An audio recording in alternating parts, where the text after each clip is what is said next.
Your attention, please, ladies and gentlemen. You're watching, yes, the Yankees Entertainment and Sports Network.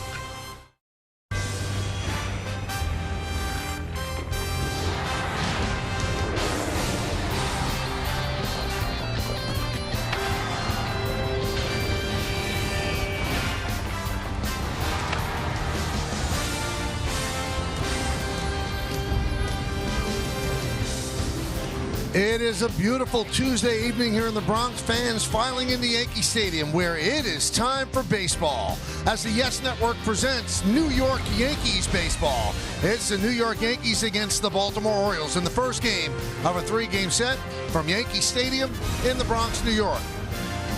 Hi, everybody, and welcome to Yankees baseball, along with Paul O'Neill. I'm Mike OK. When you looked at the schedule when it came out, end of May, Yankees-Orioles, it didn't move you that much. But now, it's a big series. The Orioles have the second best record in baseball. So when you play a team that's playing as well as the Orioles, you want your top guys clicking. And the Yankees' top guys, Aaron Judge and obviously Garrett Cole, tonight's starter. We'll start with Judge. Since coming off the IL, you can't stop him. Well, you can't stop the Yankees either. I mean, it's no coincidence when Aaron Judge gets back in the lineup, the Yankees play better baseball. This is what you expect. You expect him to reach the seats. That's what the fans come to see. But also just grinding big at bats, driving runs in. Totally different look in the offense since Aaron Judge has been back. Let's take a look now at Garrett Cole. Well, he's off to a great start. He's undefeated. He's 5-0. He coming off a good start in Toronto. He got no run support, 6 shutout innings. Garrett Cole is your ace. A great way to start this series tonight.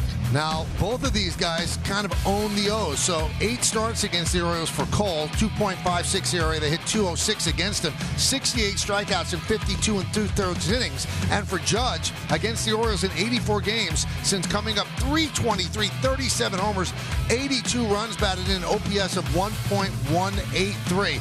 Pretty amazing stuff for Judge against the O's. But what exactly are the O's? How did they get this good? A lot of years of losing. High draft picks. They've got some real good players. Meredith Morakovitz and Aaron Boone have more when we return on Yes.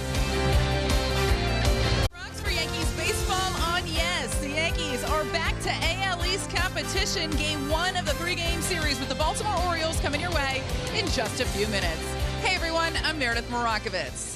The Orioles are off to a really nice start this season. They're 31-16. That's second in the American League East. They've won 7 out of their last 10 games, including 3 in a row. Earlier, I asked Aaron Boone what stood out to him about this O's team. They're a really good team. They have a really good offense. They've got balance, with some really good switch hitters in there, left, right. They got athleticism. They run the bases. They can hit the ball out of the ballpark. So it's a frontline offense to me. They've got some really good defenders out there as well. Their starting rotation has given them a chance to win games each and every day. And we've seen a bullpen that's been just about as good as anyone's out there. And the Yankees always like their chances when they send that man to the mound. Their ace, Garrett Cole, set to make his 11th start of the season. He has had a great start to the year. Currently has the second best ERA in the American League. He'll get the ball after the break. New York Lottery. Get out there and play. Please play responsibly. Must be 18 or over. By New York Presbyterian with world-class doctors from Columbia and Weill Cornell Medicine. Stay amazing.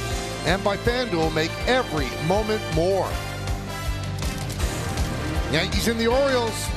Long history between these two teams. And we are ready to roll here for Game 1 of a 3-game set. We'll take a look at the Orioles starting lineup brought to you by TikTok. Cedric Mullins in center field will lead off. Adley Rutschman, the young catcher, bats second. Hitting third, the DH Anthony Santander. Ryan Mountcastle at first. Adam Frazier at second. Austin Hayes plays left. Bottom third of the order, the youngster Gunnar Henderson. At third base, Taran Avabra. In right field, bat eighth, and batting ninth and playing shortstop, it is Jorge Mateo. And they are going to face the Yankee ace, Garrett Cole. The numbers on Cole, 5-0 with a 2.01.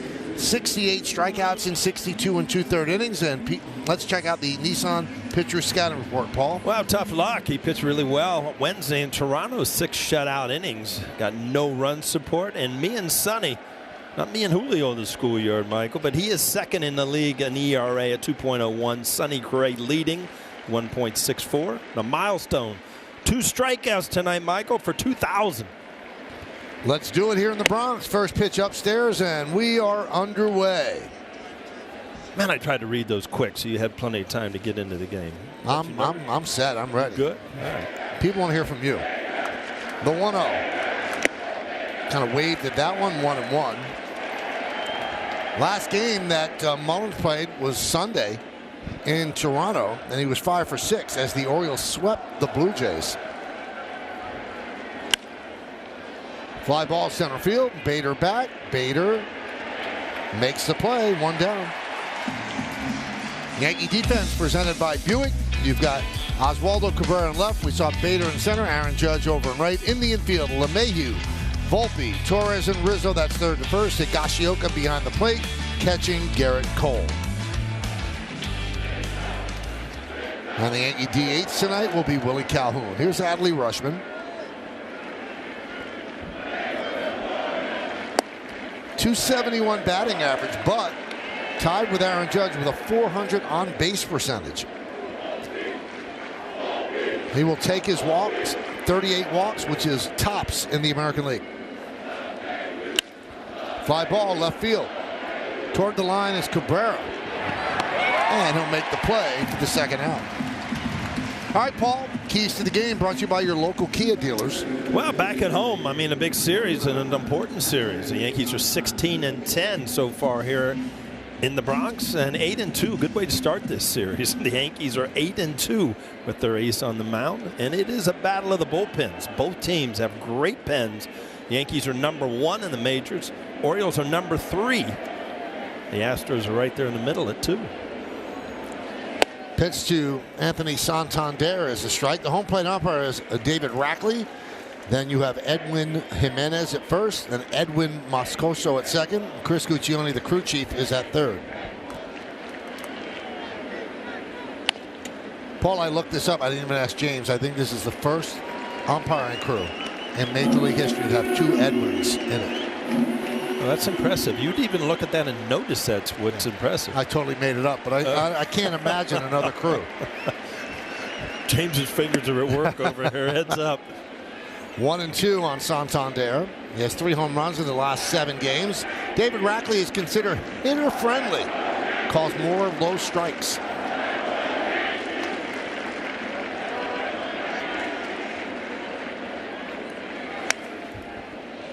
One and 2. Let's look at the game time weather presented by Bigelow, the official hot tea of the Yankees.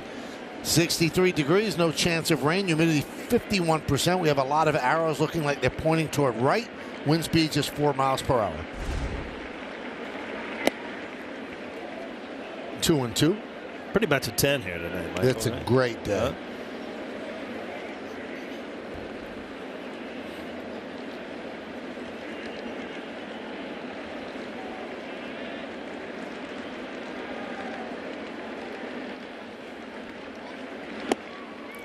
3-2 on Santander. The Orioles 31-16. Only the Tampa Bay Rays have a better record, and the Yankees are 29-20. They are 3 games back of the Orioles in third place in the American League East. Rays are first, Orioles second, Yankees third.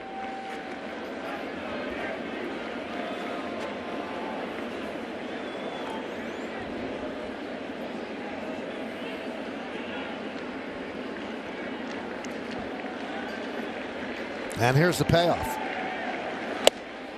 And a walk to Santander.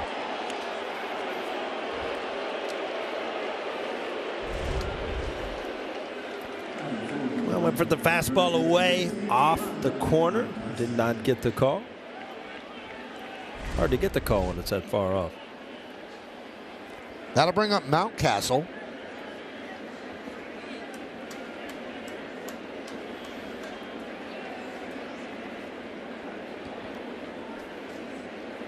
Mountcastle 34 ribbies, but he had 9 in one game.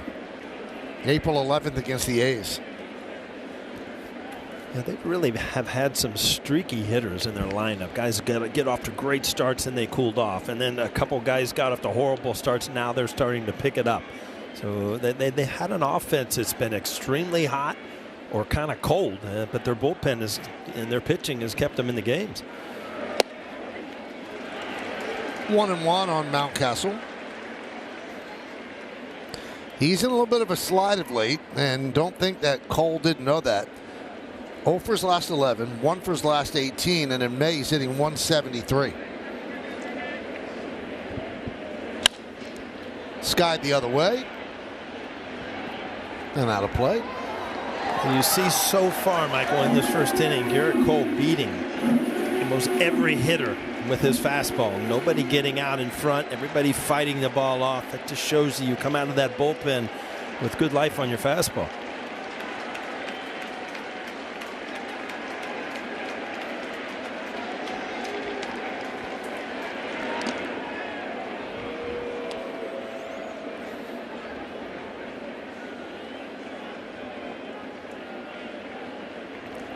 O's have the second best road record in Major League Baseball. They're 16-8. Only the Braves at 17-7 are better away from home. Upstairs. 2-2.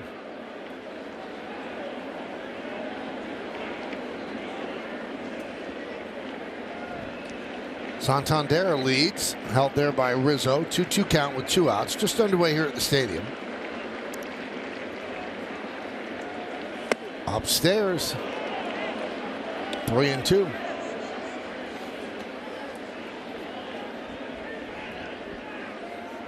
Adam Frazier is on deck.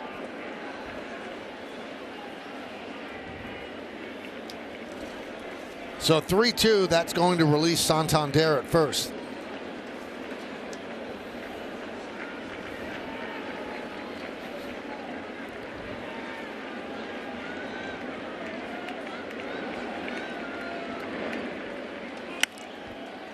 Fouled away the other way.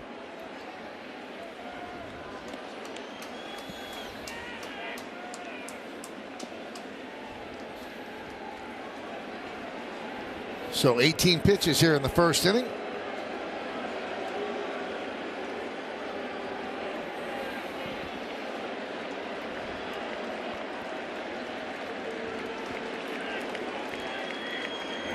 Pitch outside, checks his swing. He did not go around. So 2 straight walks as the Orioles have runners on first and second with 2 outs for Frazier. Well, as Frazier comes to the plate, I mean, even if you get through this first inning now, Michael, what has happened is you've accumulated a lot of pitches. And, you know, you've gone from some 0-2 counts to ball 4. And, you know, those are bullets you don't have later in the game.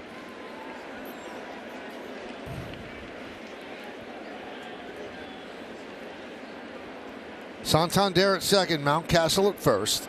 Frazier at the plate. Takes inside, 1-0.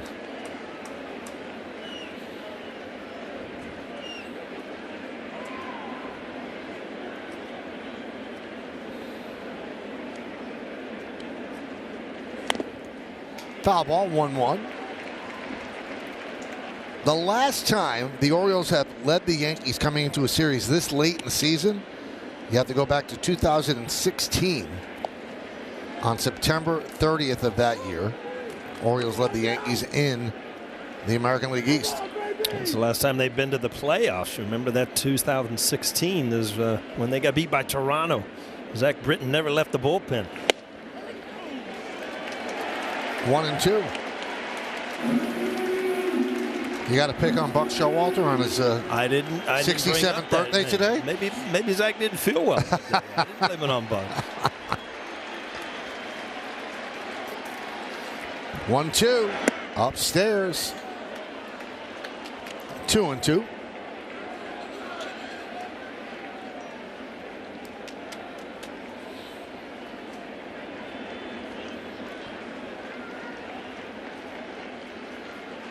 So Cole really taking his time, kind of looked around the ballpark here at the stadium. Now he steps off, taking more time.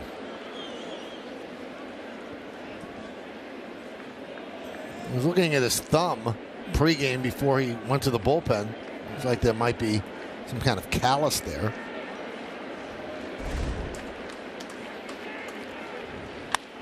Line drive right field. On the run is Judge, and he can't make the play off the tip of his glove. Santander scores. Here comes Mountcastle. He'll score. It's a 2-run double for Frazier, and the Orioles lead 2-0.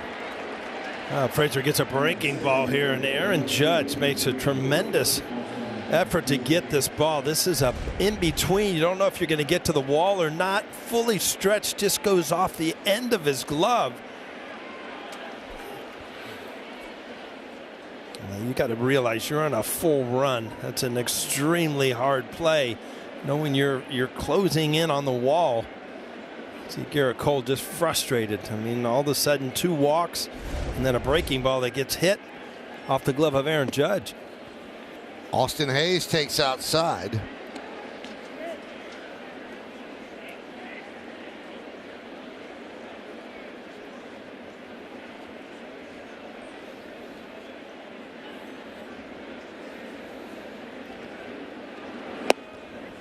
Well, Cole has no one to blame but himself with the 2 walks, and then this pitch that Frazier lined up the glove of Judge. And again, a breaking ball that just didn't have a lot of break on it, just kind of spin in the middle of the plate. Up the middle, broken bat, caught there by Torres, and that'll do it. But the Orioles 2 runs, 1 hit, 1 man left. Orioles 2, Yankees coming to bat.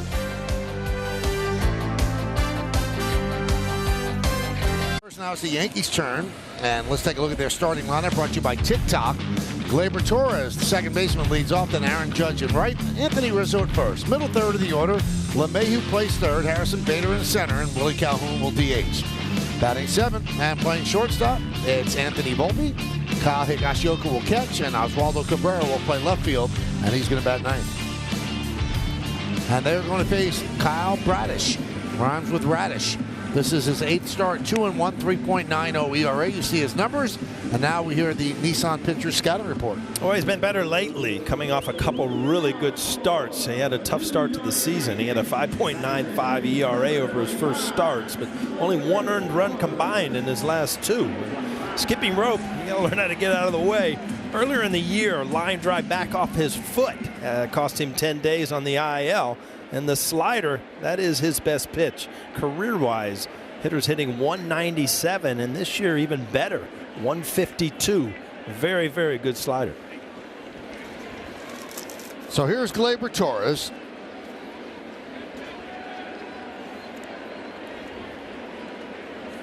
Seven homers, 22 ribbies on the season. The pitch is high from Bradish, 1-0.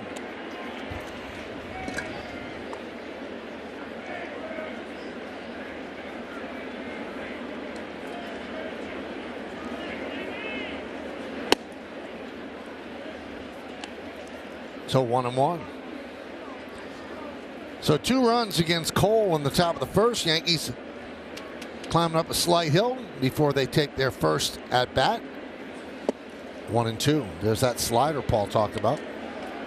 Yeah, it's a good one. It doesn't stay on the same plane. You have break and it goes down. So it really changes the level of your eye when you're a hitter. Can't stay on it because you've got a breaking way and down.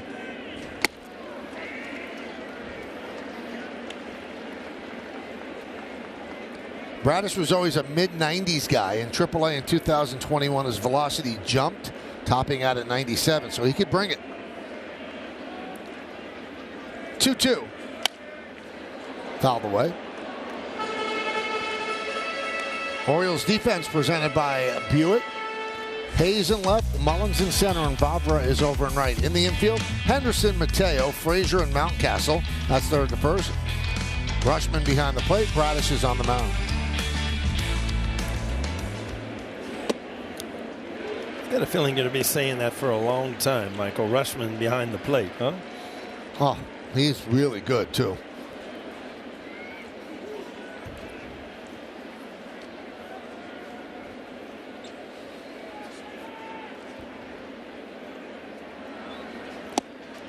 And a walk to Gleyber Torres. You know, the Orioles are finally enjoying the fruit of losing all those years, and they pretty much bagged those seasons, but they had high draft picks, and they hit on them. Rushman was obviously a top selection, and here he is. You know, that goes a lot to say about the organization, because Michael, on the weekend we were in Cincinnati, same kind of thing. I mean, they've been bad. It's 6 or 7 #1 draft picks out on the field. None of them have become stars yet. Like, you know, Baltimore, these guys are starting to come into their own, and that's why they've really turned it around. 1-0 on Judge, who was just named the American League Player of the Week. Hit .500 during the week, 11 for 22, 5 homers, 11 ribbies. It's the most any Yankees ever won the Player of the Week, 8 times now. In second place, Mattingly and Cano each had 6 such awards.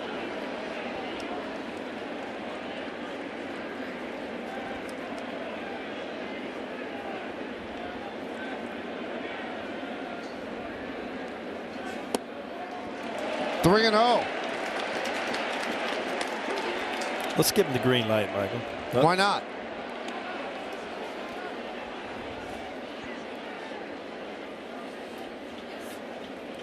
Rizzo on deck.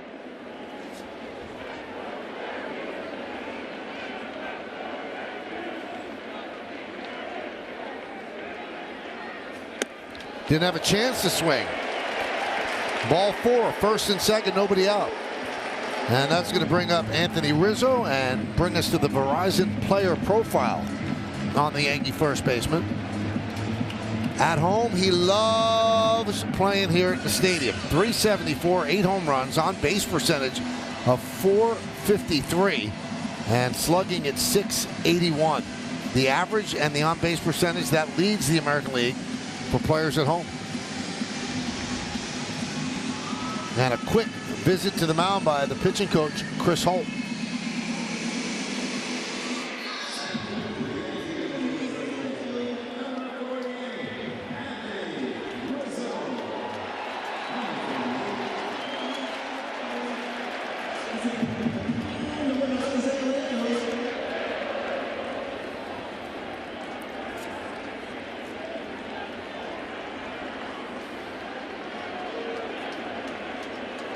So here is Rizzo. And there's a strike. So after 4 straight out of the zone to Judge, he deals a strike on the first pitch to Rizzo. Torres at second, Judge is at first. The bottom of the first inning.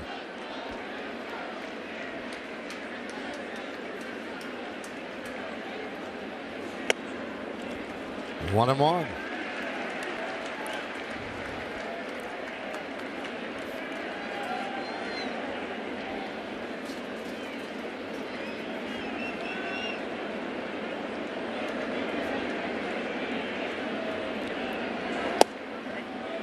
Clip the inside corner, 1-2.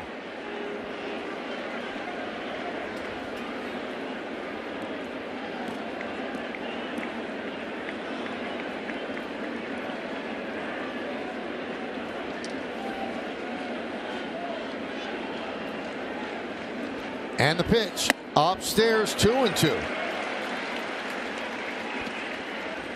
Well, you have to be over that 17-inch plate because the Yankees aren't going to help you out. For the most part, they will take pitches, they'll take walks, and just pass the baton. 2 walks to open up this first inning. First and second, nobody out. Here's a 2-2. Strike 3, Rizzo punched out. To a backdoor breaking ball, and I kind of agree with Anthony Rizzo on this. Don't know that it ever really got back to the corner. Bradish really stayed away from the breaking ball this whole count and then went to it 2-2. I don't know. That's a tough pitch right there because you got to realize that ball is coming in from outside the strike zone to just cut the edge. Here's DJ LeMahieu.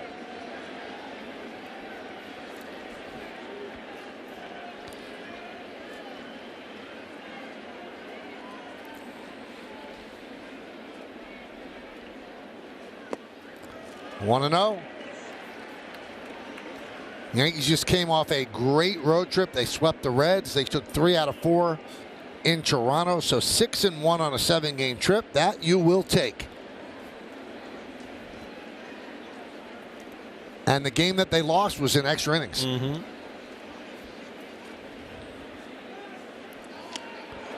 Trying to get Torres sleeping at second. And not only did they win those games in Toronto, but they kind of put Toronto into a tailspin. Yeah, Toronto at last place now in the American League East, but still above 500. It just goes to show you, you know, what this league is so far, this division. I mean, everybody playing well. And Toronto is down in Tampa Bay playing the Rays. Lost last night. They're up 2-0 tonight. In the bottom of the third, that one sliced foul.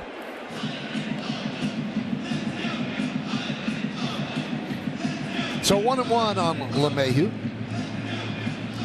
This is an inning that the Yankees would love to cross the plate a few times. It doesn't look like Bradish has found the release on that slider, which we talked about his best pitch.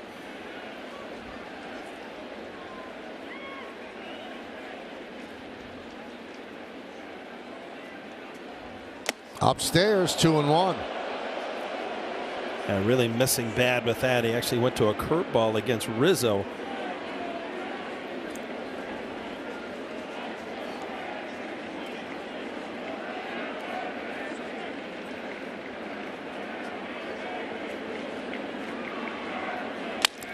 This could be 2. There's 1. And there's 2. Bradish walks the first 2 batters and gets out of trouble. Yankees strand 1. We go to the second.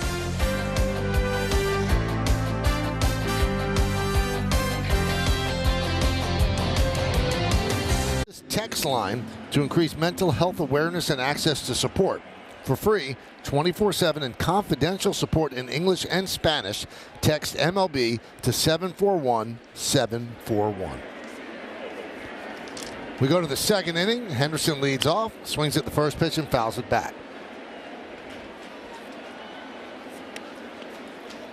When you look at those numbers, that's not what everybody expected. He was actually the top prospect coming into the major leagues this year. Everybody expected him to be Rookie of the Year, take off, lead in the offensive categories. It's only his second season. He is the consensus top prospect in baseball. High fly ball. Left field. Cabrera makes the play.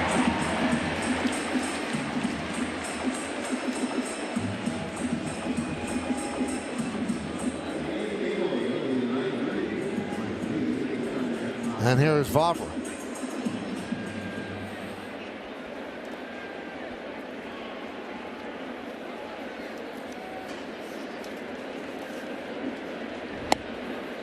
And a strike.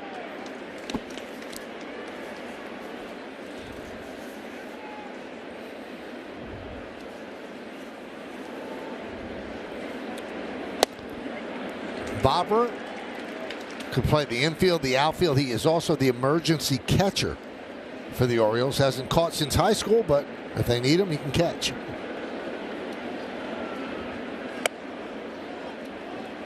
One and two.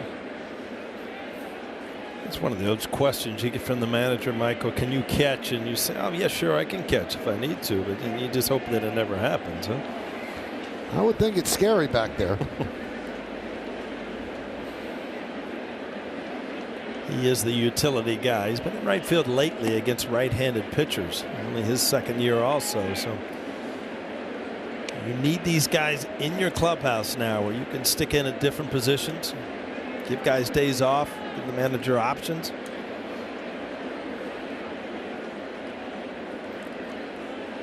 Swing and a miss. Bobber down on strikes. Cole is one strikeout away from 2,000. Again, just an overpowering fastball, and then Baltimore has not caught up to that fastball. He just lost location late in the first inning. Here is Jorge Mateo, fouled away. Oh, that's a good seat, but a bad spot. Probably looking around wondering where all the trees are, huh?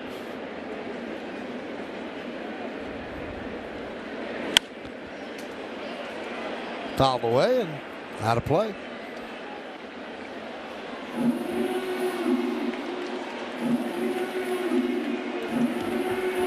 Oh, might be getting fed. He'll never leave.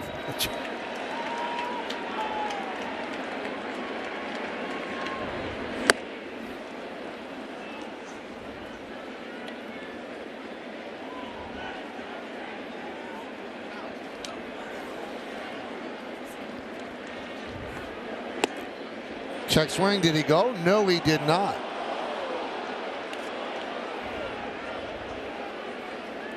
Saw the drop he had in April, 347. He's hitting 107 in May. Swing and a miss. Strikeout number 2,000. And he's the 87th player in baseball history and the third fastest behind Sale and Pedro. 2,000 strikeouts for Cole, a 1-2-3 inning as well.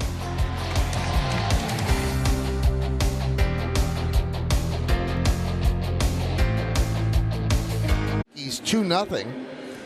And Garrett Cole with a big milestone strikeout, his 2,000th of his career. And of all the pitchers that pitched in Major League Baseball, he's just the 87th one and the third fastest to do it. So congratulations to Garrett.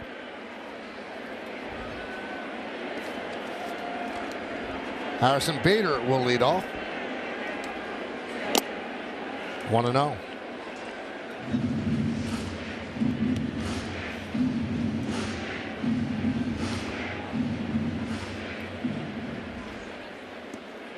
Bader with a big home run in Cincinnati. 4 home runs, 15 ribbies.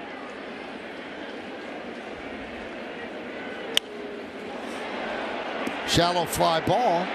Here comes Mullen. Slides, can't make the play. It's a base hit for Bader.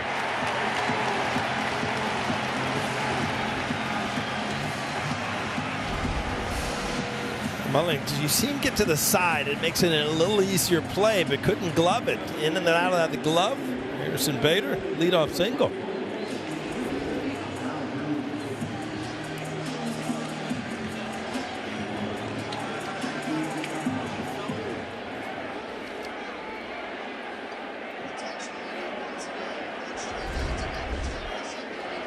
Here is Willie Calhoun.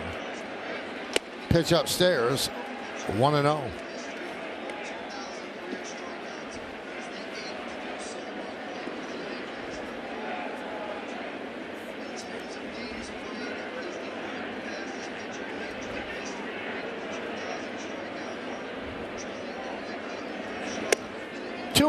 On Calhoun. Yankees down 2-0. We're in the bottom of the second inning. Each team with a hit.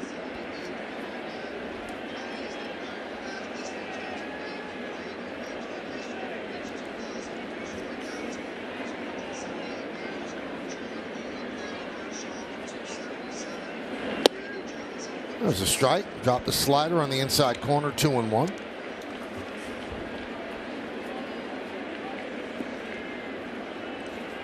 Yankees have had kind of a roller coaster start to the season. 13-8 they started off, then they went on a 2-7 slide. Now they're 14-5 in their last 19 games.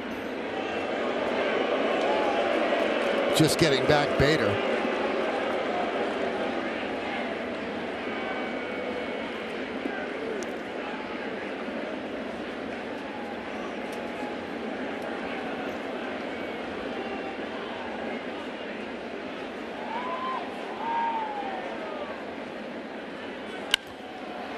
Skied the other way and out of play. 2-2 on Calhoun.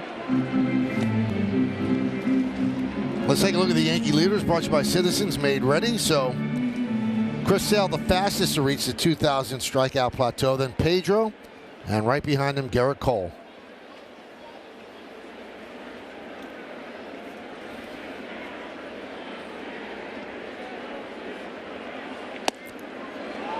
Three and 2 on Calhoun. Good take just off the outside corner. You look at those stats, and the bottom of that list was Randy Johnson. I'm thinking, yeah, I helped him a little bit in that strikeout column numerous times.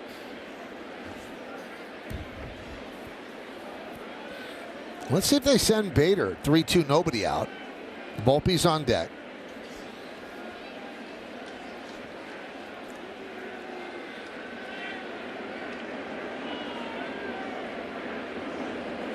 Swing and a miss. They don't send him. Fortunately, as Calhoun down on strikes. Yeah, as high as the percentages are in the major leagues this year, it's success rate. And you'll see a little breaking ball here. Orioles, one of the top teams in baseball as far as percentage of throwing runners out, so it's just not a given that every running situation against them you're going to take off. Here's Volpe.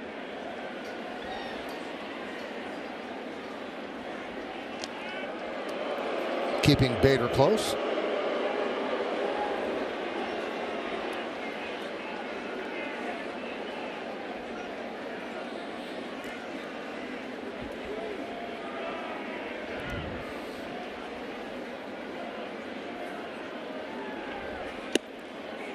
One and 0.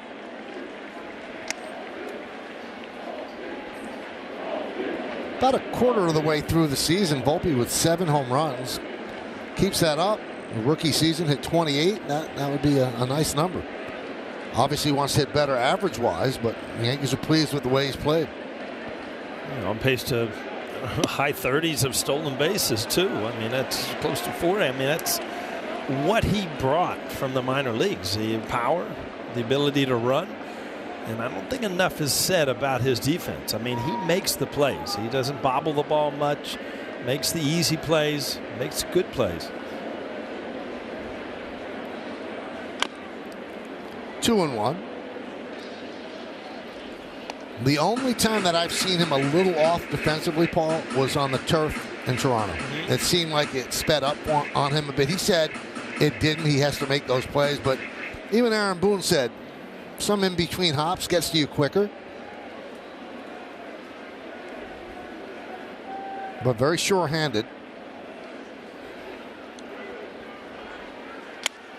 Soft ground ball right side. Frazier bobbles, fires. Got him, and Volpe trips over Mountcastle as Bader moves to second.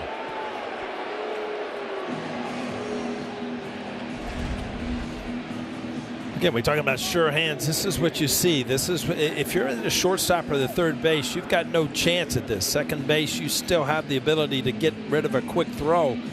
All of a sudden, a lot of bad things could have happened there at the end of this play.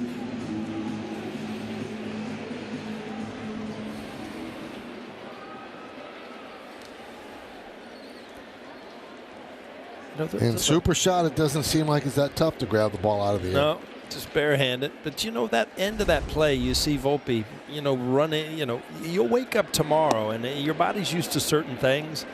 You wake up tomorrow, it's like, why is my hip hurting? Why is my back hurting? And then you remember that play. It doesn't hurt now because you're loose and you're warm, but it's just the little things like that day after day start accumulating throughout the season.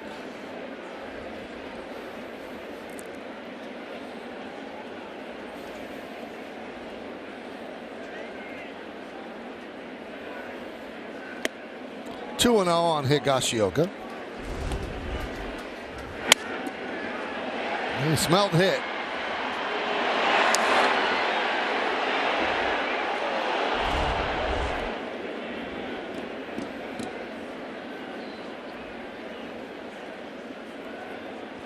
(2-0).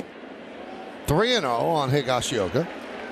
With Trevino on the IL, Higashioka seeing the majority of the playing time. Ben Rortvedt did play one game in Cincinnati. Actually played very well. Yeah, he did. He had some really good at-bats there in his debut. There's a strike, 3-1.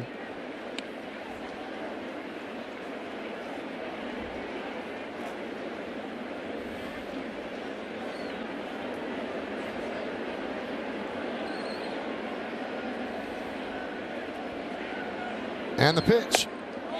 Check the swing. Did he go? No, he did not. So a walk to Higashioka. Third walk by Bradish.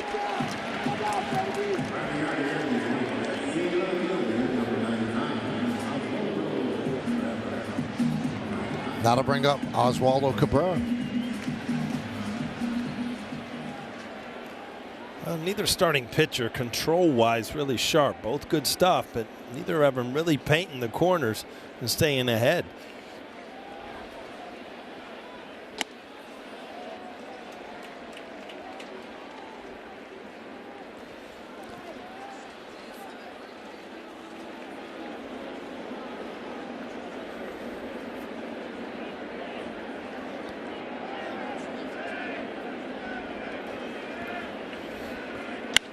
High fly ball, left field and deep. Going back Hayes, he has room. Makes the play in front of the track for the final out. No runs ahead. 2 men left on base. We'll go to the third. 2-0 O's. And the Yankees nothing. And, you know, June, we celebrate Father's Day. And I know that when we get close to the date, we're always going to get a chance to visit with Michael Milken, who joins us now as the home run challenge is going to start rolling. 27 years of talking to you, Michael. It's amazing. Well, it's great to talk to a Emmy Award-winning broadcaster. I appreciate that. So what are the rules again this year for the home run challenge that people can know? Every home run hit between May 20th to Father's Day, June 18th, you can pledge money for. And we estimate there'll be about 600 home runs. So $1 is 600, 10 is 6,000. We've raised $70 million since we started, since Paul retired and got behind the booth. I did notice when you said Emmy broadcaster, you looked over to Michael. You didn't even give me a glance. What's up with that? Well, you're an Emmy winner for the Yes Network. What can we say about that? 1-1 on Cedric Mullins. So where do we stand with this disease now? It's the most common disease, cancer among men other than skin cancer. So where do we stand? Death rate down over 50% since we started. I would say anyone that's really being treated, even with advanced prostate cancer, 99% of people live 5 years or longer. High fly ball, deep right field, Judge back, track, wall. See ya, a home run for Mullins, so you do make some money there for the prostate cancer. 5,000, but we rather see those home runs in the bottom of the inning. Yes. The bottom of the inning. That makes our life a lot easier up here, too. And we have a UCLA the guy out there, the pitcher, too. Yep. I think the only NCAA title UCLA ever won in baseball is when he was pitching that year. Pitch right up there in the zone, and Mullins hits it into the seats for his 8th home run of the year and a 3-0 Oriole lead. That'll bring up Adley Rutschman. You know, I always am heartened when I speak to you every year because you give me good news about the fight against cancer, not just prostate cancer. You're not kidding. These new RNA vaccines that were effective. Rutschman with a single. Were effective for COVID. And remember, it was only 63 days before the sequencing of the DNA of the virus and when it went into a human being, that Moderna. Today, what we have is an opportunity here in many ways to get total cancer under control. These new blood tests in the last few years have been created. One tests 50 types of cancer long before you could have even identified it, because every cell has a waste product in your blood. So now with computers a million times faster in our data, we can see a trail of a cancer cell before it's metastasized, before you could have even identified it. So something like pancreatic cancer that's so deadly, now you can identify it at the very beginning. There's one on to first. It's a double play, 5-4-3 off the bat of Santander. But I would say the best news is this Father's Day, there'll be 3 to 4 million men in total remission enjoying Father's Day with their family that have had prostate cancer, and probably 16 million Americans who've had some form of cancer due to advancements that have occurred. And thank you, the New York Yankees. Now, it's as simple as this, Michael, right? You got to get the blood test. It's an easy blood test, and if you catch it early, you should be okay. That's why we started this program, to remind you to tell your neighbor, your coworker.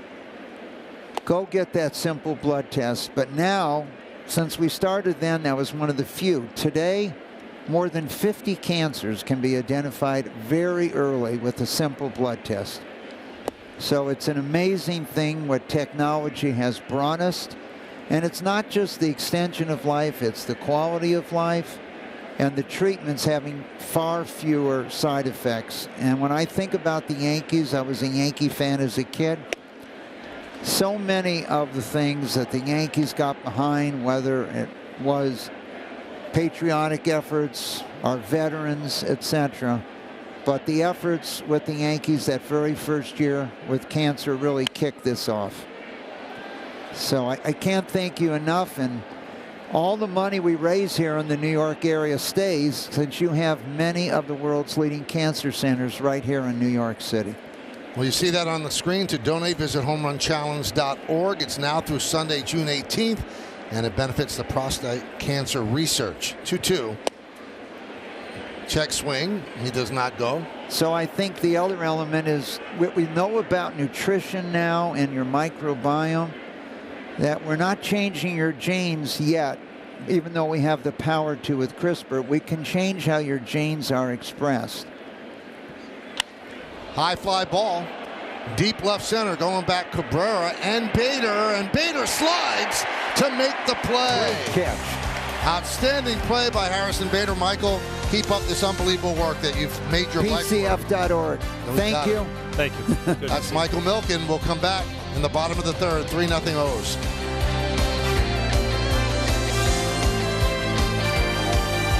Official hybrid vehicles of the Yankees.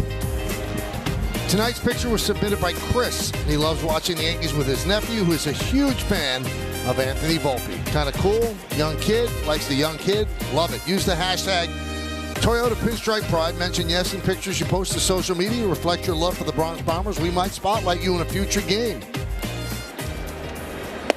Gleyber Torres takes a strike. What a play by Harrison Bader, huh? Yeah, it was tremendous. You saw two guys converging, and you almost hold your breath.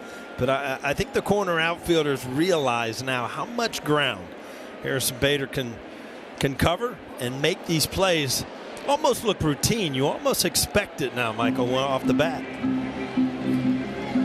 So 0-2 on Gleyber Torres. Top of the Yankee order against Bradish as the Orioles lead 3-0. 3-3-0, 0-1-0 for the Yanks. 1-2.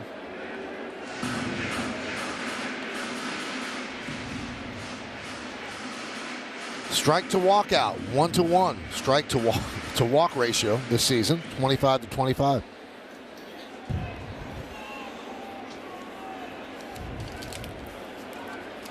One-two. Missed outside, 2-2. Neither pitcher is extraordinarily sharp with command, but they're in the vicinity. It's not like they're wildly wild.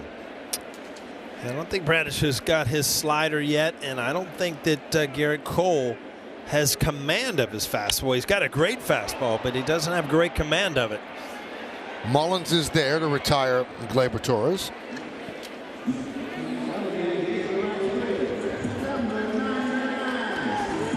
And when you make a great catch, you get rewarded with a banana. Get a present.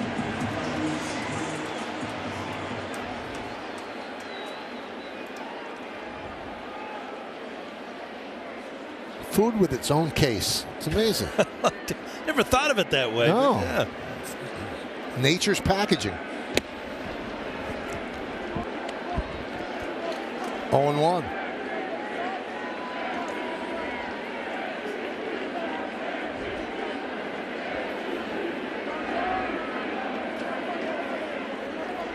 Guy's unbelievable in the field, and he was fumbling a banana there.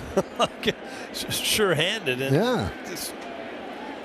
You know, it's amazing to me. You look at the way players play, and you always go back to what you did. I don't think I ever ate during a game in my whole career. I would eat at 2 o'clock in the afternoon. You play at 7:30. Just never wanted food in my stomach while you were playing. Long run for Vavra. He makes a play, so not even seeds or anything? If you weren't playing, right. It was kind of a game to chew on seeds. But, yeah, I just – And I knew some guys that would go back, have snacks during the game, everything. It's just everybody, it's a little personal preference, I guess. Well, you've made up for it since you're retired. That's right. That's all you do is eat. Here's Anthony Rizzo, bottom of the third inning.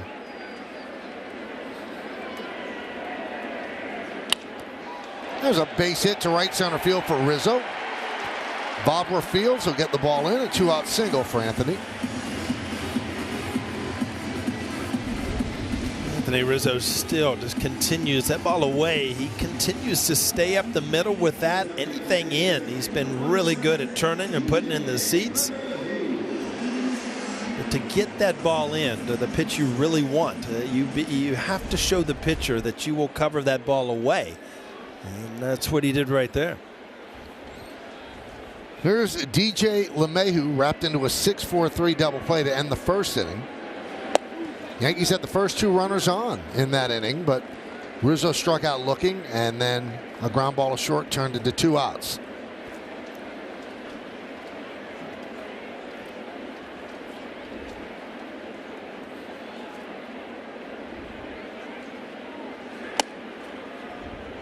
One and one.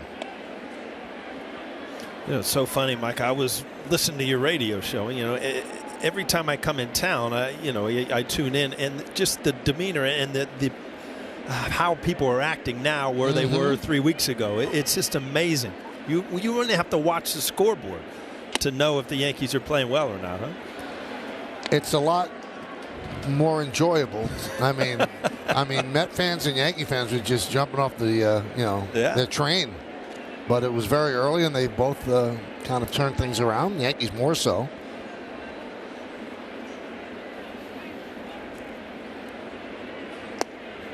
Two and two. So when they're going through a bad stretch, you just walk into that truck kicking rocks, thinking, I got to put up with it again, huh? You got to give answers. They think you have answers. But the answers are pretty easy. They were hurt. That's right. 2 balls, 2 strikes, 2 outs. Bottom of the third. Pitch. Fouled away. Again, that slider, which is his bread and butter. That's it. Middle of the plate. Good pitch. DJ LeMahieu just fouls it back. But that is a pitch that usually gets hit pretty hard.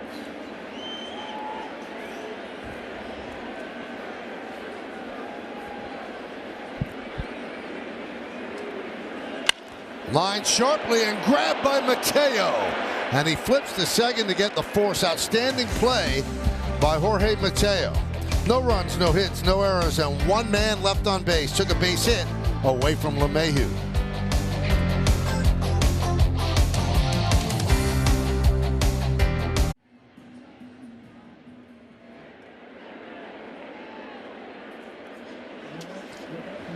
Yankees Baseball on Yes is brought to you in part by Delta, the official airline of the New York Yankees. Delta, keep climbing.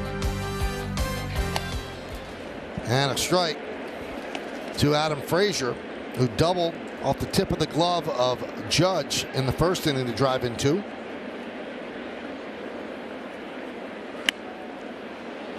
You know, my math is a little off, Paul, because, you know, when I said that Volpe could have 28 home runs, they're not a quarter of the way through. They're closer to almost a third of the way. So you got to take away a couple.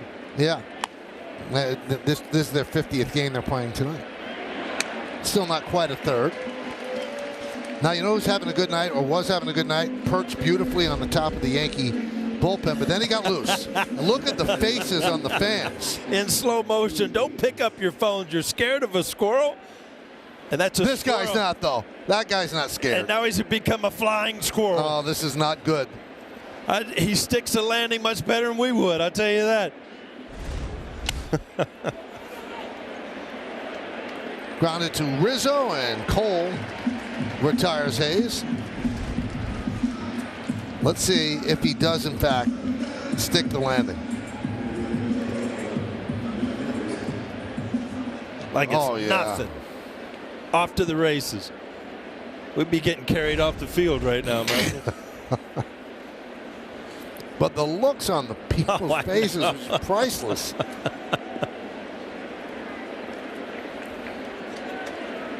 I love it.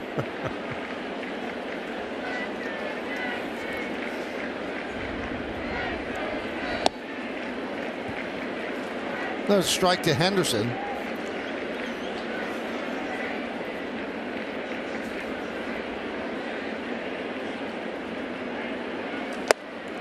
One.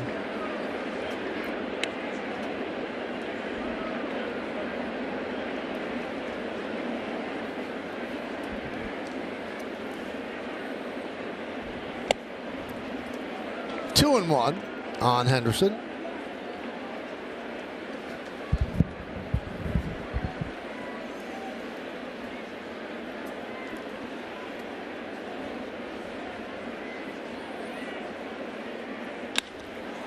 Driven into right center field. On the run is Judge and Bader. That ball's gone. Into the Yankee bullpen. A long home run for Gunnar Henderson. And it's 4-0 O's.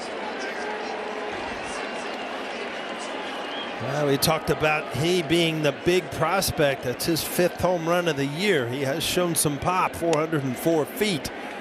But again, if you look at the location, middle of the plate, no doubt off the bat.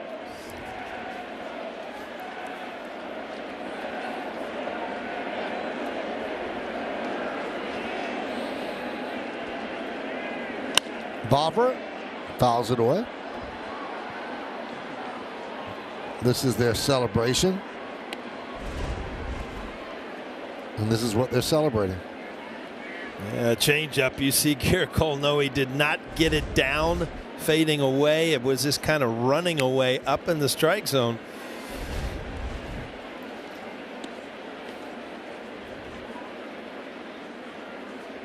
That high changeup, it allows a hitter to get extension and really drive the ball.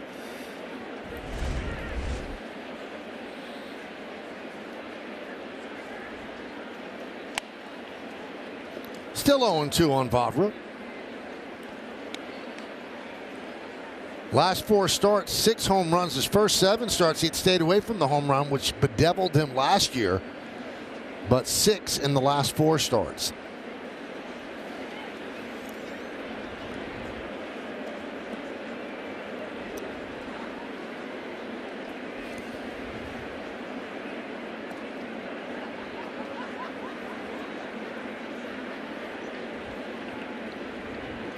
And the 0-2.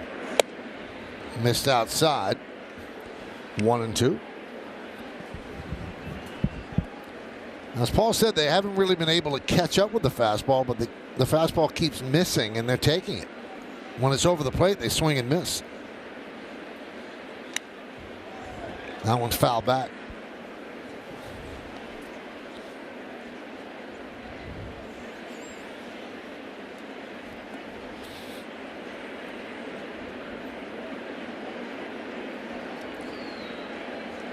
This will be the 69th pitch of the night for Garrett. 2-2.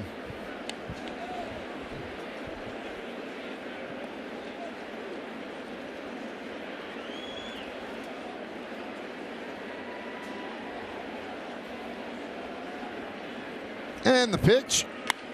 Line to right field. Judge right there. Puts it away, and that'll do it. But the home run by Henderson gives the Orioles a 4-0 lead as we head to the bottom of the 4th.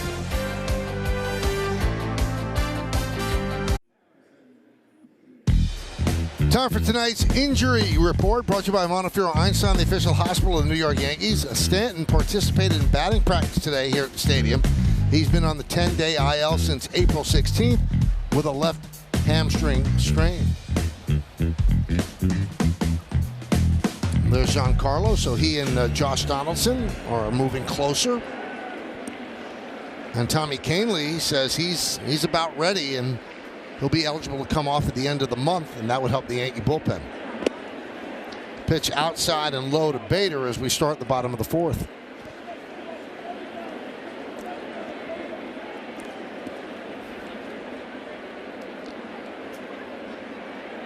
Bader with a bloop single to center in the 2nd. That's no bloop, driven to right field and deep. That ball is gone into the short porch. An oppo shot. by Harrison Bader. Yankees on the board at 4-1-0s.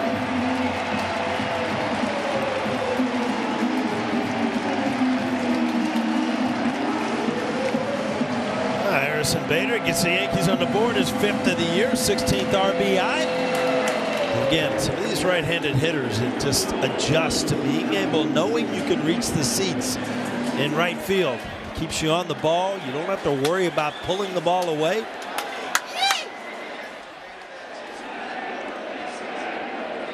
Willie Calhoun wraps one to center field, deep. Going back as Mullins has room for the first out.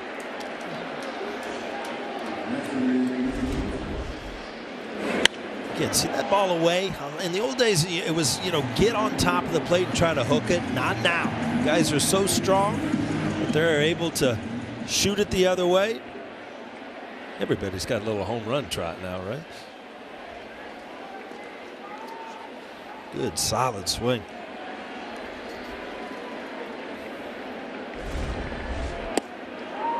Pitch is low to Volpe. Volpe grounded softly to second in the second inning and tripped over Mountcastle on the close play at first.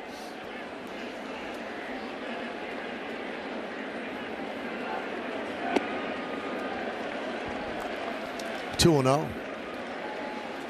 Well, this is a night. If you look at Bradish and his reaction after every slider, you're talking about taking away his best pitch, and he's just not been able to locate it tonight. And the Yankees just getting on the board with that home run. 2-1 on Volpe.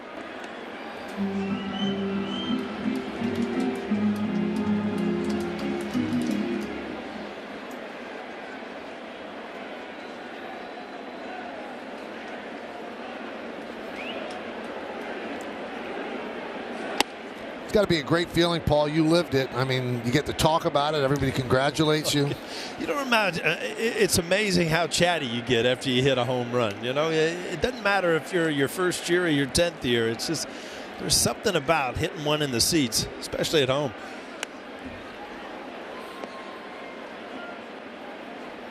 I probably would have even done an interview with you, Michael, in the dugout after I hit a home run. You know that? Rare. Unless we needed a win or something. And then you'd use me as a good luck charm. 2-2. Upstairs, 3-2 on Volpe. Now, Paul mentioned this during the scouting report. You're getting, Bradish's pitch count up, but getting to the bullpen is no great thing because their bullpen is really good. A lot of good arms out there. 3-2. High fly ball. Left center. Mullins is there and makes the play for the second out. Yankees have the best bullpen ERA. Second is Tampa Bay, and then it's the Orioles.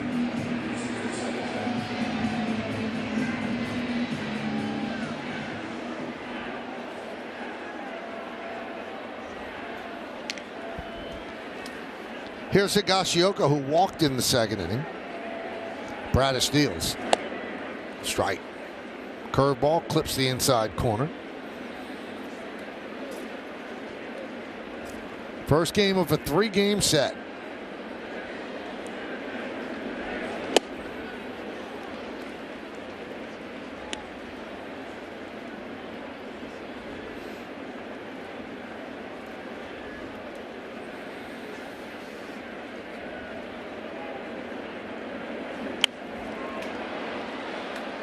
Fouled away. Certainly a history between these two teams. Mid-90s, late 90s. Yankees and the Orioles slugging it out, sometimes literally. Yeah, 98, there was quite a scrum over there in their dugout, wasn't there?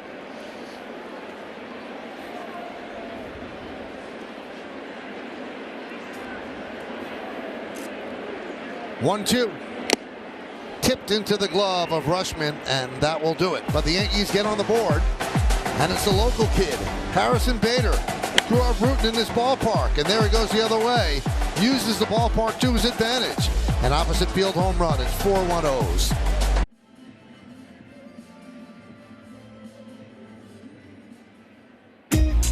Well, Hyundai thanks those who nominated an Everyday Hero in the Hyundai Salute to Heroes contest. One lucky hero will win a brand new 2023 Tucson. Winner will be announced soon.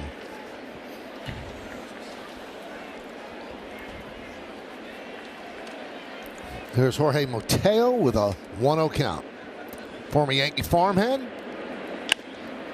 Soft ground ball to short. Volpe. Hall of Famer Jim Palmer kind of opened your eyes about Mateo today. Pretty strong words. And, you know, I always enjoyed talking to Jim Palmer, one of the game's greatest, Hall of Famer, obviously, came over and said, you know what, take a look at Mateo. And we saw the play he made earlier. He said, I played with Belanger, I played with Aparicio, I watched Cal Ripken. He said, none of them are any better than Mateo is defensively. And, you know, coming from somebody like Jim Palmer has seen as much as he has, it's pretty strong. Just amazed because, you know, just as a kid, I remember Belanger was like the gold standard. And, you know, he was just so great at shortstop. But to think that Mateo is as good, if not better, that's stunning praise. Always had a pretty good glove, but his bat's kind of catching up. Here's the play that Paul was talking about. In slow motion, you couldn't tell. That ball was hit like a rocket, and it makes it look easy. I was looking at some of Jim Palmer's numbers, and, you know, he played on all three of the Baltimore's World Series in 1966, 1970, and 1983. And the one that caught my eye, Michael, was Game 2 of the 1966 World Series. He threw a shutout against Sandy Koufax, what ended up being Sandy Koufax's last game. And I asked him about it. He said, yeah, but they made a bunch of errors. Well, he threw a shutout and won another one, but I mean, one of the game's best, obviously. 3 Cy Young Awards, 19 big league seasons, 3 World Championships, 6-time All-Star, 4 Gold Gloves as well.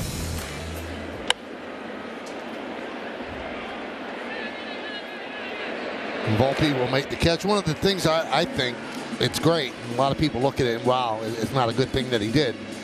He was inducted into the Hall of Fame in 1990. 5 years later, you know what? Come back. I'm going to try and play. And it kind of ended in spring training, but he gave it a shot. Yeah.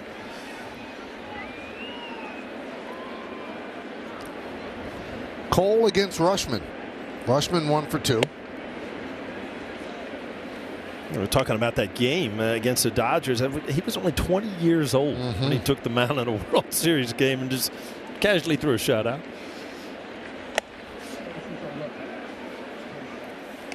Let's get the Genesis hitter scouting report on this young catcher. Well, you remember the hype. That's all you heard about. Number 1 pick of the whole draft. Well, he has lived up to it. I mean, he is something on the on-base machine. His 400 on-base percentage is 4th in the AL. And you said it, Michael, tied with Aaron Judge.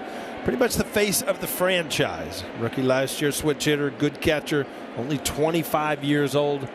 Pretty bright future. 3-1.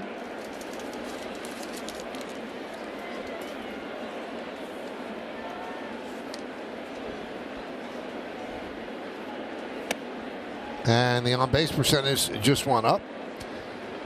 He's been on base 2 out of the 3 times. Spectrum One is fast, secure, and reliable. Internet for $49.99 a month. Free advanced Wi-Fi and a free mobile line. Restrictions apply. Visit Spectrum.com for details. 1 on, 2 outs. Here's Santander. Walked and wrapped into a double play.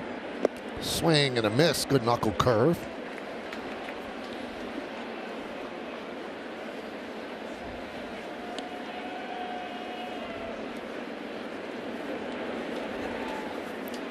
(4-1) Orioles. We're in the top of the 5th inning. First game of this 3-game set.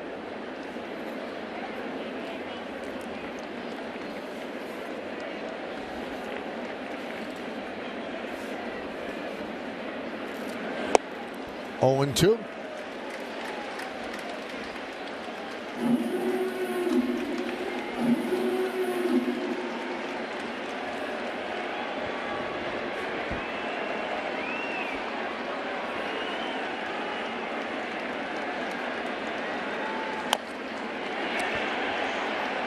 That might leave a mark. Still 0-2.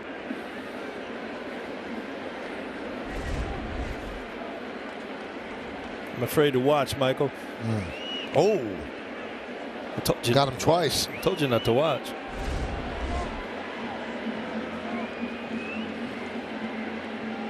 They had strange stats when you look up Santander.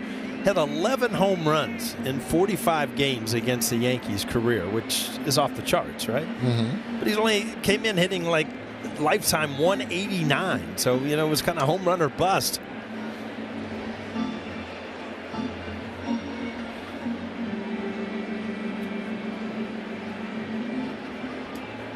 Just a question of time right now they're giving him. Oh. Remember doing that in spring training one day. I wasn't even supposed to play. Stevie ran out. Stevie Donahue ran out. And he's trying to help me. I said, Stevie, everybody in the world knows what just happened. Let's just give me a little bit of time. Like you said, everybody's taking time. They're all thinking there, but for the grace of God go I.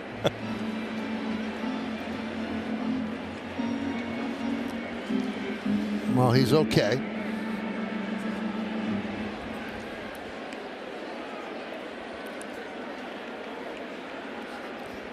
No balls, 2 strikes.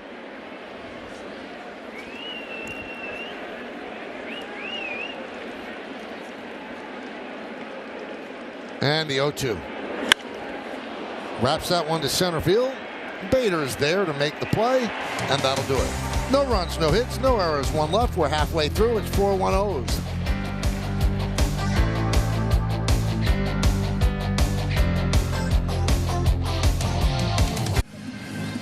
Let's take a look at Bradish's arsenal on StatCast 3D by Google Cloud. Well, you know about his four-seamer, and Michael, you talked about it. He has picked up a tick or two on his fastball, but his slider is usually his go-to pitch. Tonight, he has not had it, and that's what's very surprising. He's gotten through this Yankee lineup, only giving up 1 run without his best pitch. Audi scoreboard, 4-1. Orioles over the Yankees. It'll be 9-1-2 in the Yankees order, starting with Cabrera. Check swing. Did he go? Yes, he did, said Chris Guccione.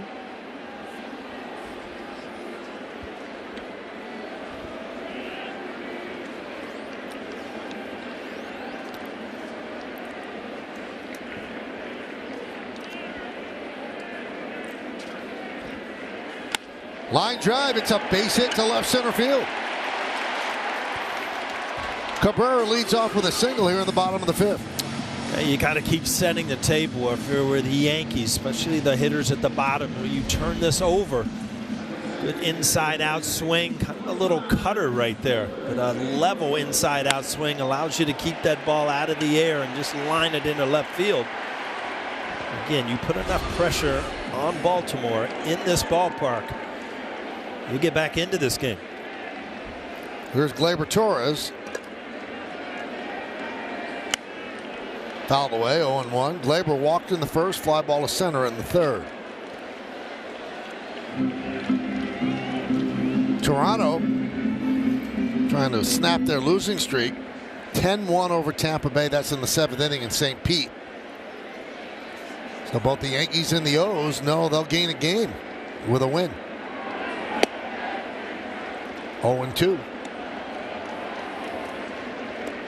Was it 3 or 3.5 after the start that Tampa Bay got off to? I think it was Baltimore's 3 or 3.5 back. That's it. Yep, it's amazing.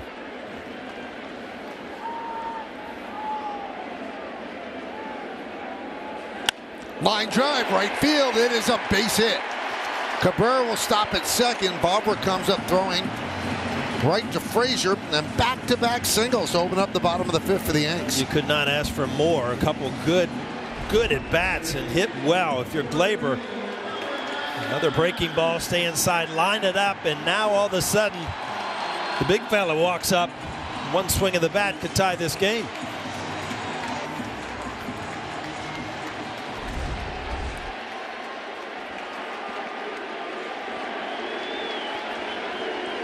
So Judge has walked and skied out to right. Crowd starting its MVP chant. No, he told you player of the week. He just got named in the American League. So we gave you the numbers, but the one number we didn't give you, that's startling though, Paul, his on-base percentage is .621.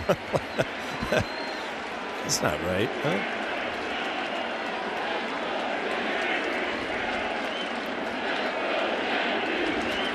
The 1-0. Foul back, 1-1.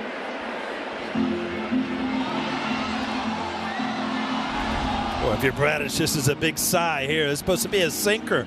Kind of runs up and in. Aaron Judge just underneath it. 37 home runs against the Orioles. That's the most home runs against any opponent since 2017.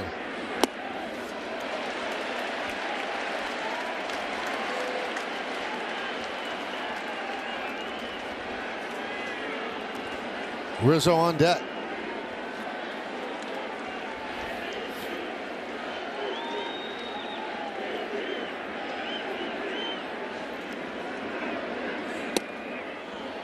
Two and two on Judge. That's a third consecutive sinker, and I just don't think Aaron Judge had in his mind that he was going to challenge him. He just got a pitch right there.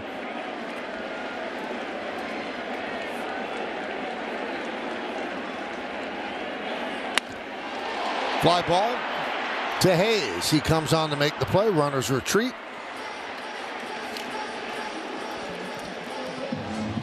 Let's take a look at how Bradish went after Judge with the pitching decisions presented by Sage. Well, this kind of set up the at-bat. He just cannot control that slider away. This was the pitch that Aaron Judge got and fouled back. Again, away off the plate. And then the pitch right there, I think he was kind of guessing, and then just enough off the end of the bat. A big out for Bradish. Here's Rizzo, 1 for 2. First and second, now one man out. Fly ball into right field. On the run, Vavra. He can't get there. One hop up against the wall. Cabrera scores. They will hold Torres at third. It's an RBI double for Rizzo, and it's 4-2 O's. Oh, Anthony Rizzo is having some kind of year production-wise, and you know we were in Cincinnati, and this is the meat of the order. Aaron Judge, Rizzo, somebody's going to come through out of this duo, and this time it's Anthony Rizzo. Quick carom off the wall allows Glaber not to score. And again, a good decision.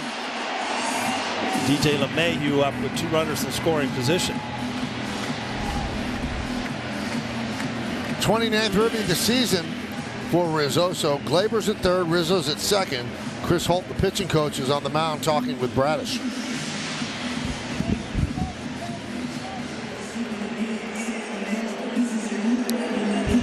Brian Baker beginning to throw. Did you see her? There are assistant pitching coaches. Yeah. Darren Holmes. Yep. Used to be my next door neighbor in 1998. Used to ride into the ballpark with him. Pitched here. Ended up being part of that World Series championship team. They play the infield back. They'll give up a run on the ground ball. Pitch outside, 1-0.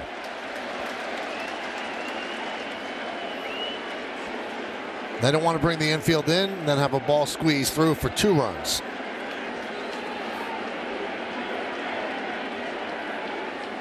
Line drive, it's a base hit.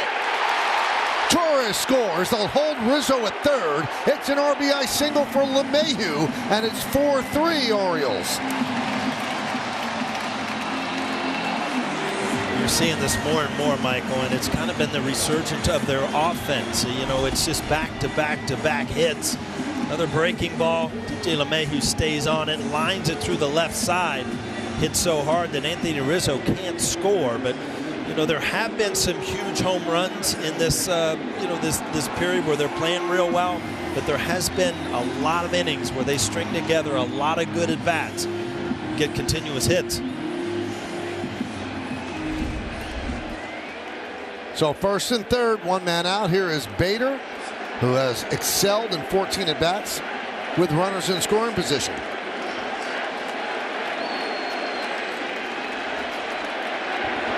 Infielded double play depth.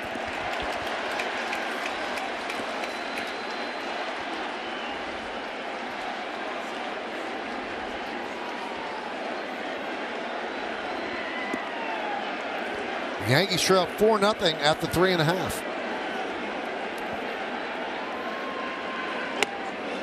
2-0 on Bader. I told you Baker's warming now. Cianel Perez also gets up. You talked about their bullpen, Michael. That is one of their strengths. It's important that the Yankees at least tie or go ahead in this inning.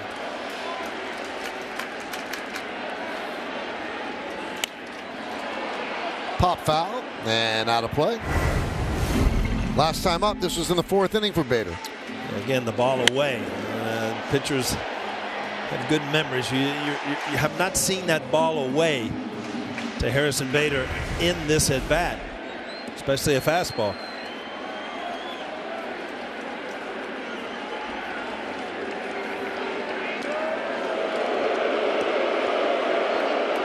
Bader singled in the 2nd. The home run was his 5th of the year. 2 for 2.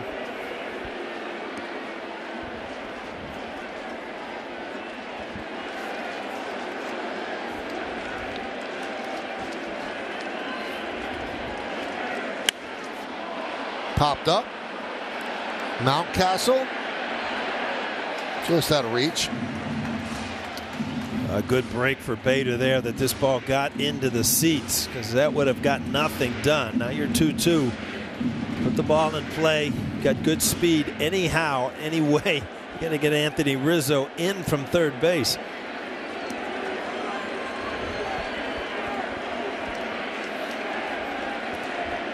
Two balls, 2 strikes, 1 out. 1st and 3rd. That one is ripped to left field. Hayes going back. He's going to make the catch. Tagging is Rizzo. He will score easily. It's a sac fly. It's a tie game at 4.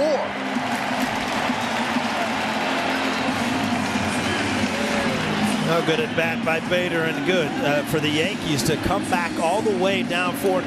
Now 4-4. Ball up in the strike zone, but see, he does not go under it. Stays level through it. Drives it to left field. Gets Anthony Rizzo in easily.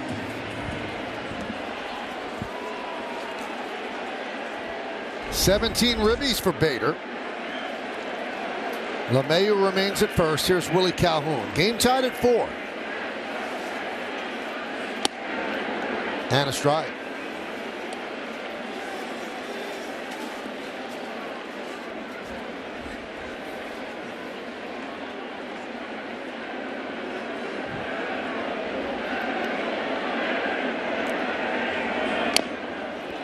Oh and 2.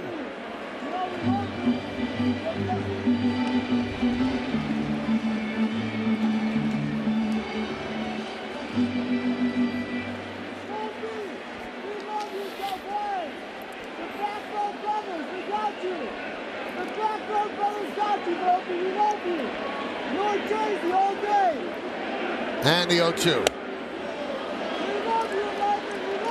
1 and 2.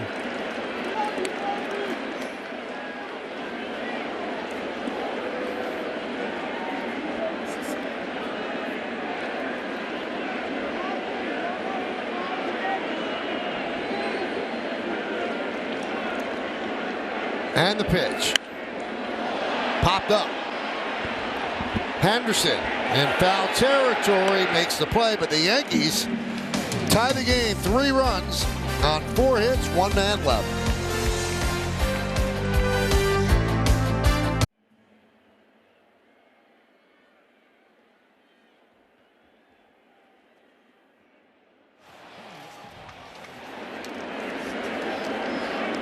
Thank you so much, Bob. We go to the 6th inning.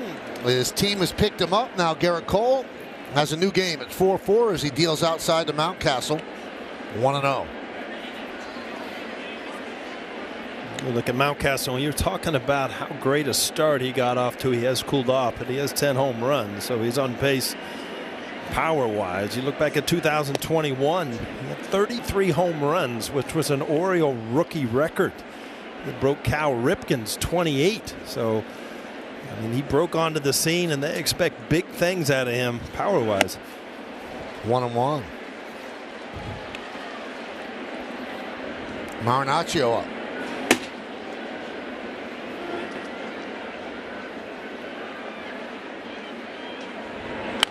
Grounded foul.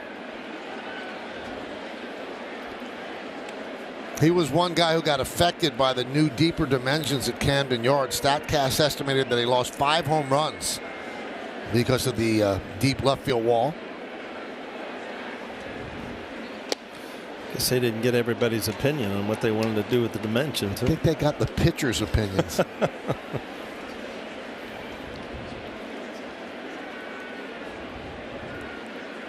You did that first series. Yankees took 2 out of 3, and it plays big. Huge difference, huh? Unbelievable. Last April, Mountcastle had a 423-foot home run and went to the second row. Wow. That one is ripped to right field. Judge back, turns, and will play it off the wall, and that holds Mountcastle to a single.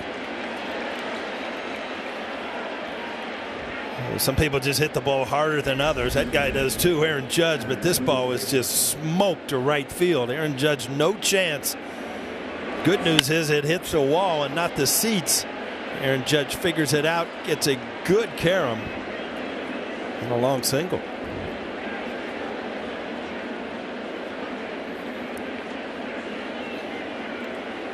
See, a lot of people say you can't see the seams of a baseball, Michael. You see that? Little 4 seams right there. But do you have super shot eyes? Yeah. Well, at one time, yeah. No longer. So Matt Blake comes out and talks with Cole. Let's go around the majors as he does. Tyler Glasnow expected to rejoin the Rays rotation this weekend. They can use him. He's been on the IL with an oblique strain. Freddie Freeman, 458, 4 homers, 17 ribbies last 12 games, and he hit a home run yesterday in a return to Atlanta. And Nolan Gorman, last 11 games for the Cards, 432, 6 homers, 16 ribbies.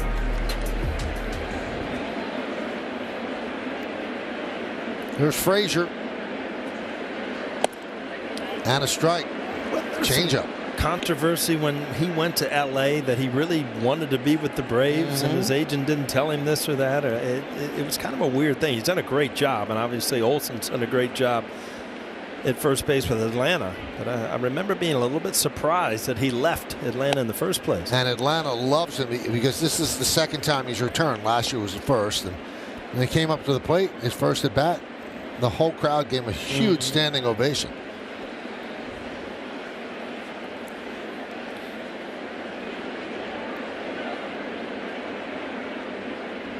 One,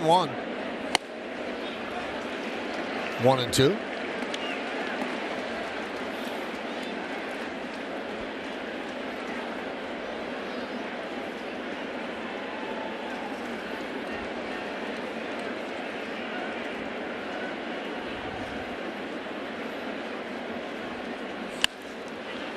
Skied the other way. It's going to be a long run for Cabrera, but that's a row back. So was it weird for you being in Cincy, seeing your teams play against each other? It was strange, and everybody, is all hyped up with the Reds. We got the Yankees in town, and we're going to show, you're not going to show anybody. The Yankees are playing pretty good right now. The Yankees had a great series, swept them. But, they had the Connect uniforms out. City Connect, yep. City Connect on Friday. It was a little different, but, it's always good. It brings back a lot of memories. Pete Rose was at one of the games, and saw a lot of the clubhouse guys that when I played that are still there. But again, I can say it on the air here. They say, are you rooting for the Yankees or are you rooting for the Reds? Well, I was rooting for the Yankees, Michael. Don't tell anybody else. Well, you have your number up there. Yeah. And there's your phone number's in Cincinnati.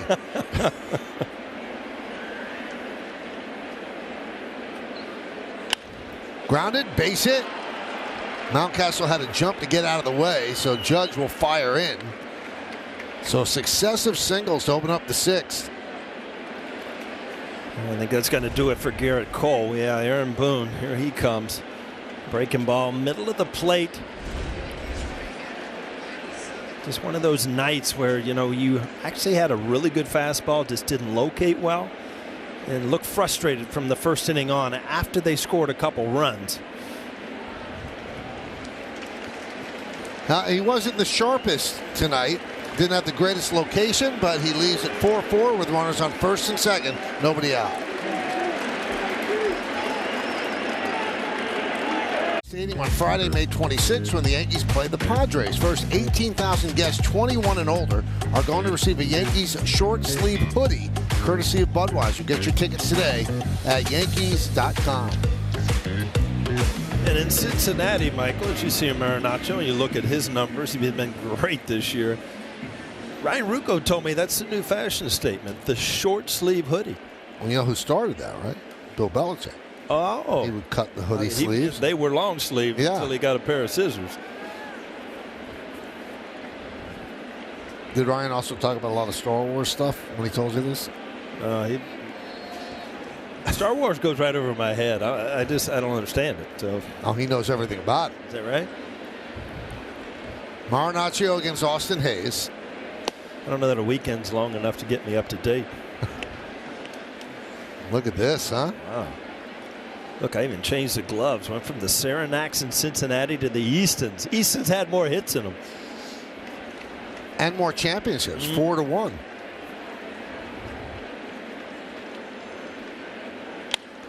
Now you have all 5 rings. You know where they are? Yeah. You do? Okay. Because I know that batting title bat was under the couch one year. It moves once in a while from couch to couch. Yeah.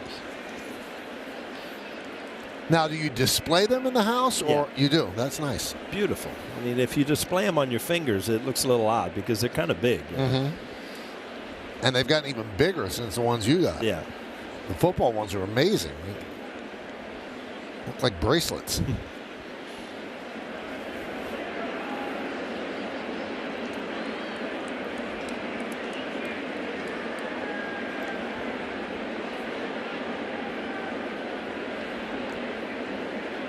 Sixth inning, 4-4, first and second, nobody out. Marinaccio on relief of Cole.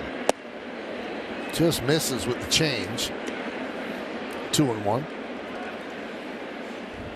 Boy, you get the feeling, Michael, here. 4-4 game, sixth inning, 2 men on. This is kind of one of those turning points of the game. You know, the Yankees get a lot of momentum. They get through this, or the Orioles could take the lead. So one of those innings that are really going to come into the play on the outcome of this game.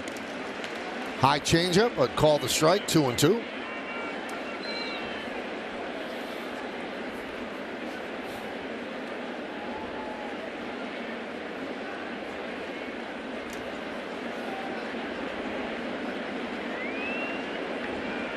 Swing and a miss, big strikeout. 3 straight changeups, and he gets Hayes for the first out. You look at Marinaccio, you look at Peralta, they will back-to-back-to-back changeups, and that is a good one. You see that tumble down, way out in front. You're right, Michael, a huge first out and a strikeout. The old bromide used to be you can't throw a changeup righty to righty or lefty to lefty. That's changed. Now they do it. Here's Gunnar Henderson, 1 for 2. He got Cole for a home run. Into the Yankee bullpen in the 4th inning, a solo shot. Cole gave up 2 home runs.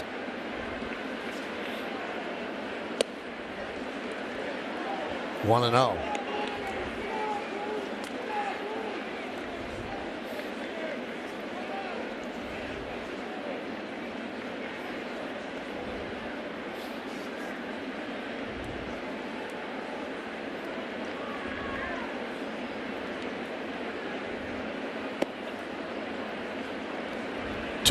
On Henderson. And I'm wondering, I was watching that pitch clock kind of wind down now. If pitchers, hitters, if it's an internal clock now, they've gotten that used to it, or are they peeking over their shoulders to see how much time they have?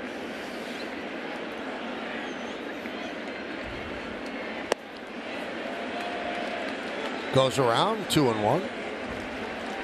Well, they've got clocks out in the outfield for the hitter to look up and see, and they have clocks behind the plate for the pitcher to see. And I think what we're seeing a lot of is, as the season moves on, Paul, is pitchers are really maneuvering with the clock and holding on to the ball and trying to disrupt runners and batters.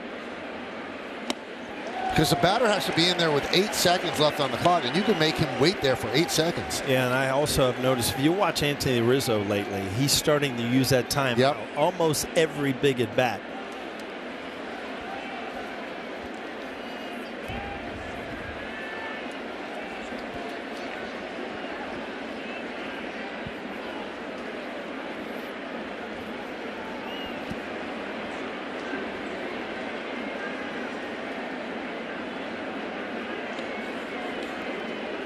2-2. Tap slowly to third. LeMahieu charges. There'll be no play. Bases loaded. Infield single for Henderson. It's just a bad break from Marinaccio. Nothing DJ can do here, even if he gloves this cleanly. Henderson has good enough speed where he's not going to have a play. This ball was just cued off the end of the bat.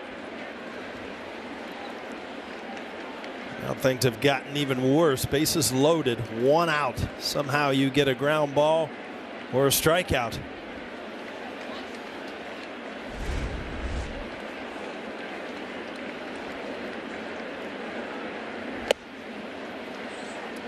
One 1-0 on Vavra.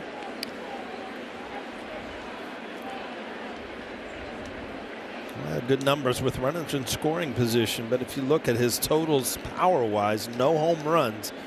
So obviously, if you get behind in the count, you have to challenge a guy like this. Challenges him with the fastball, 1-1.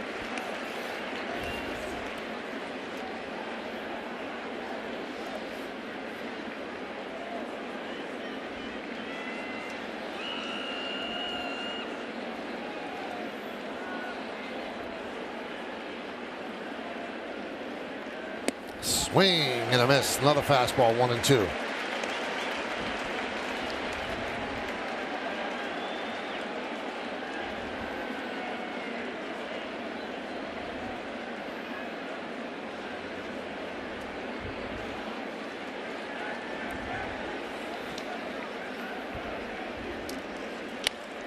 Grounded to first.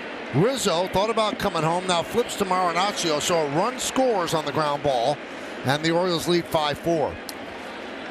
Again, he went back to the changeup and not a hit hard enough, and Rizzo playing deep, really no chance. But now your damage control, 2 outs, a big out coming up here to try to get out of this and keep the Yankees only 1 down.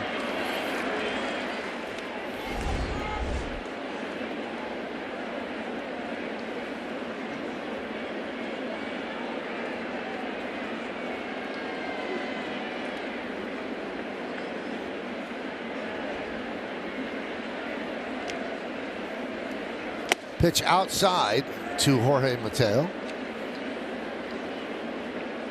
Mateo has kind of changed his stance over the years. He used to be kind of way open, kind of inviting you to throw the ball inside. He's kind of squared up a little bit where he can cover the outside pitch a little bit better. Missed outside, 2-0. Second and third, 2 men out, 1 run in. It's 5-4 O's, top of the 6th.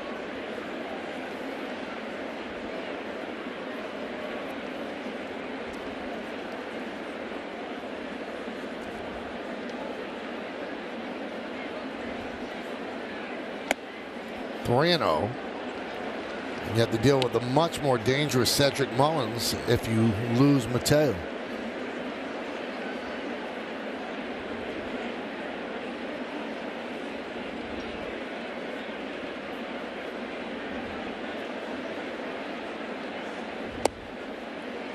And ball 4 out of the zone to load the bases.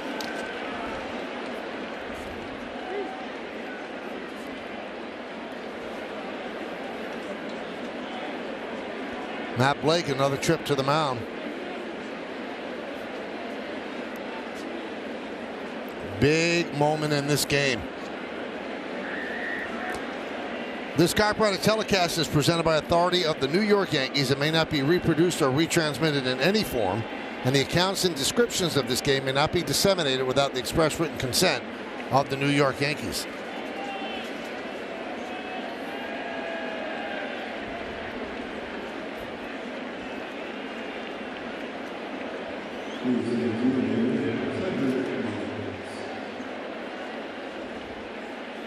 So that runner at third belongs to Cole. The run that just scored belongs to Cole on his ledger.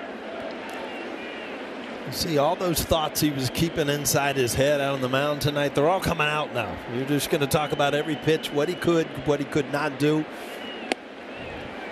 Strike to Mullins. With the bases loaded this year, 11 ribbies.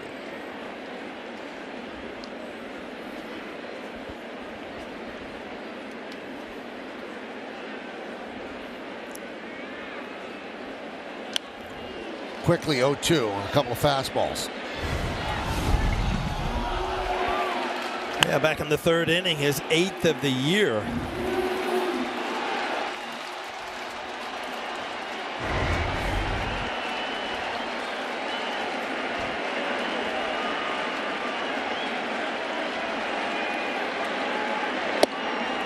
One and two.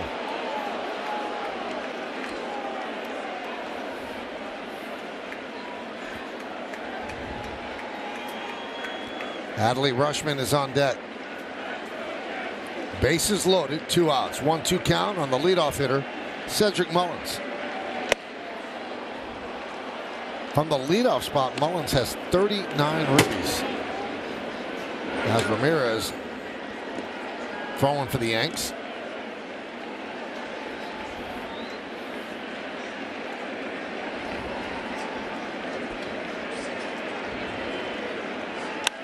High fly ball, deep right field, going back Judge. He's on the track. He'll make the play for the final out. That close to clearing the bases, but 1 run scores. Orioles leave the bases loaded.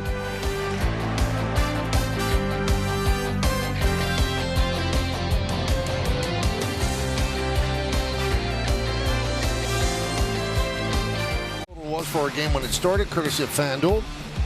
And the numbers can change with every pitch. So now let's see what the live total is at this very moment. Right now, new customers get a no-sweat first bet up to $1,000. Download the FanDuel Sportsbook app to start making every moment more. 5-4. Orioles lead the Yankees, and they make the first move to the bullpen. Bradish won 5. And now they will bring in the veteran Michael Gibbons. This is his second game. Didn't make his season debut until Sunday. He missed the first month and a half with left knee inflammation. 9th big league season. He signed a 1-year, $5 million deal with a return to the Orioles in December. Plus, there's a mutual option for next year. He's been around. Wow. 20 spot there, Michael, huh? I missed the extra point.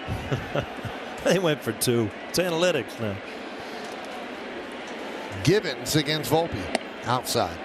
You see Gibbons' delivery, fastball, slider, change. It's fastball 93, 94. Everything else breaking away from the righties with that sidearm delivery.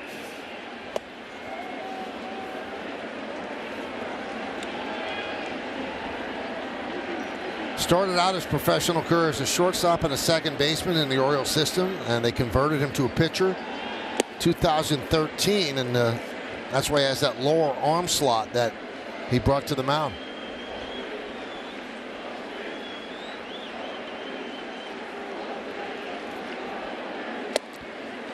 There's a strike. 33 years old. He's from Tampa. Kind of a turn and then just a slinging sidearm.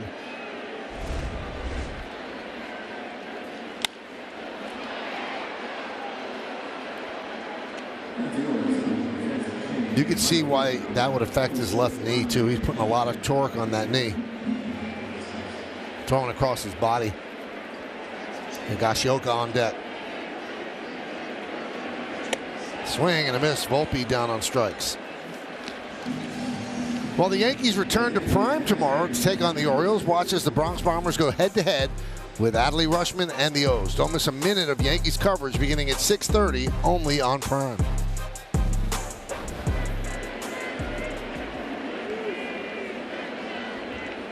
Higashioka 0 for 1 with a walk.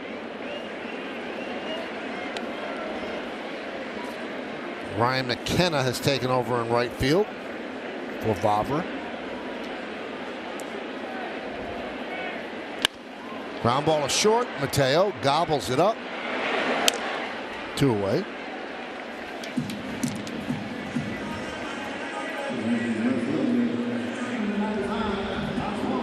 Two quick outs for Gibbons, both righties. Now you see Cabrera. You get a better look at it from the left side.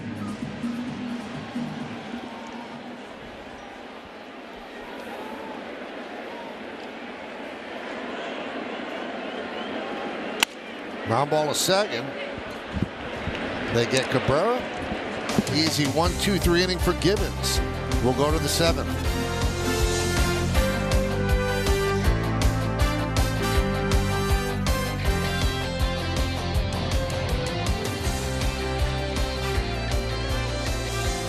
and it was on Karl Anthony Towns of the Minnesota Timberwolves. From Edison, New Jersey, went to St. Joe's Metuchen, talking with Omar Minaya. And he got a gift from Aaron Judge, which is kind of cool. And then he had an opportunity to throw out the first pitch to another kid from Jersey, Ron Marinaccio. He calls it a strike. And he made the T-Mobile coverage cam. Now let's bring in Meredith Morakovitz. Now, you spoke to Karl Anthony. Did you work out a deal that he's going to end up with the Knicks? You know what? Our producer, Troy Benjamin, was begging me to ask him if he's coming to the Knicks. I think everyone in the area wants to know whether or not that's happening, but pretty tight-lipped when it came to his NBA future. I can tell you this, Michael. He was a big-time Yankees fan growing up. This is his first trip to the new stadium. He had been at the old stadium across the street, and when he was there, Bernie Williams actually threw him a ball. He still has that ball, and it's next to his Rookie of the Year trophy at his parents' house. Wow. Kind of cool, right? Yes. Did he tell you a story that O'Neal ignored him, and that's why Bernie threw in the ball? I wouldn't play catch with Bernie. I was mad. I just struck out, so he threw it in the He stands. needed to play with someone, so he had to go with Karl Anthony Towns. Really a nice guy, very excited to be here. I asked him if he was a big baseball player growing up, if he could play, and he said he loved baseball. He always wanted to be a professional baseball player and play for the New York Yankees, but then looked at me and smiled and said, "It's worked out pretty good, though. I'm not complaining." Yes. It has worked out quite well. And now when you look back in retrospect, the Timberwolves actually gave the Nuggets the biggest run so far on their way to the NBA Finals. They actually played them tough. It's funny because you hear about the Nuggets, you don't really watch them because of their time zones and stuff. But boy, it's been something to watch them, no doubt about it. Mr. Jokic can play. Oh, a little bit.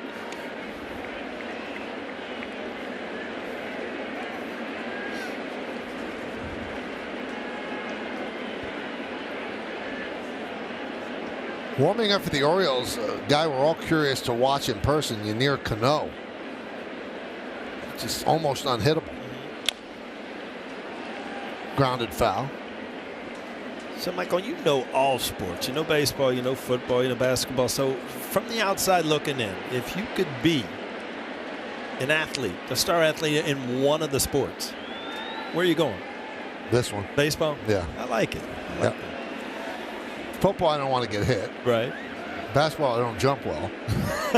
And I think you could be a star. I already guaranteed you. You did, but you know what? I'd rather you have longer careers in baseball. I mean, for every, LeBron who plays 20 years, some people get 3-4 year careers. Yeah.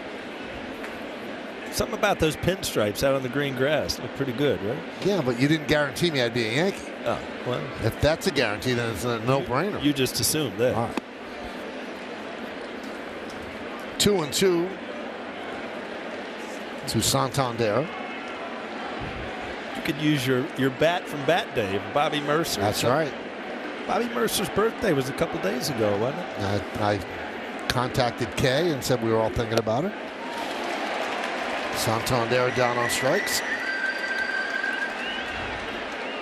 I met a veteran downstairs as I was walking up to the booth, and he had tears in his eyes. He said, I really miss Bobby Mercer.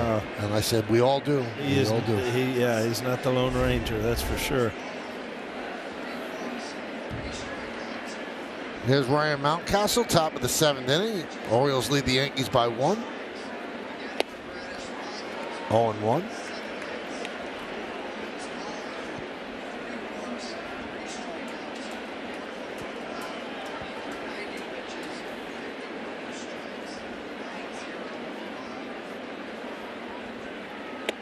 Just missed inside. Missed Mountcastle, not the plate. 1-1.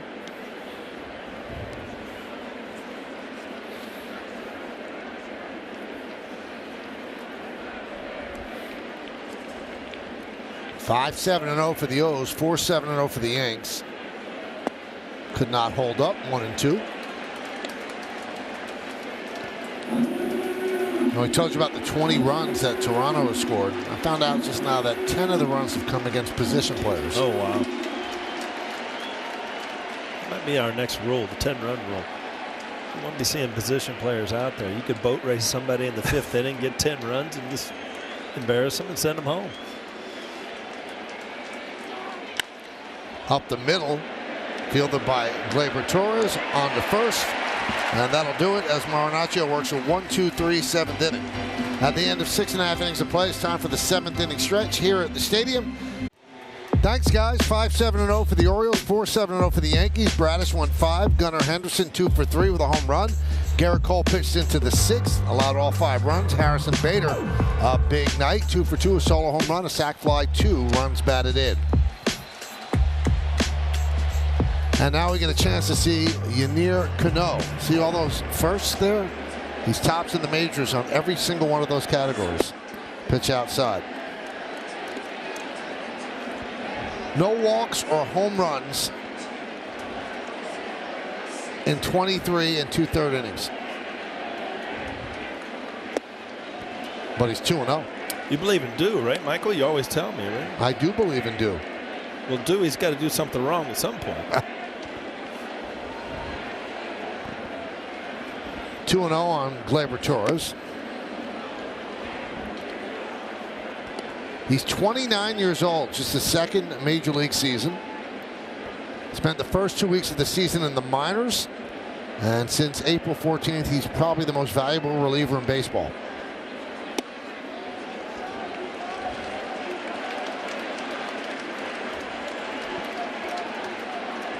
Garrett Cole leads American League pitchers with a 2.7 WAR. Cano at 1.8. Again, he was called up April 14th. And there's a base hit up the middle. Gleyber Torres 2 for 3 with a walk tonight. You know, it's funny, Michael, if you look at that pitch sequence, he did not get a pitch low in the strike zone, so what do you have to do? You have to bring it up a little bit, and you see the sink on it's gone. It gives Gleyber an opportunity to just hammer it up the middle. Directly behind the plate gives him that low pitch. He'll stay there. So this should be a fun matchup. Cano against Judge. Yankees down by 1. Cano deals. Inside. Now the Orioles got him in the Jorge Lopez deal with the Twins last year. And he got hit hard between the Orioles and the Twins to an 11.50 ERA. Not this year. 1-1.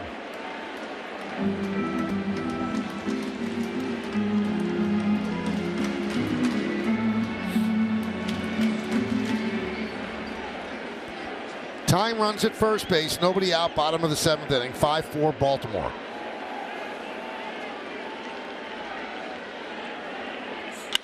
Grounded and booted.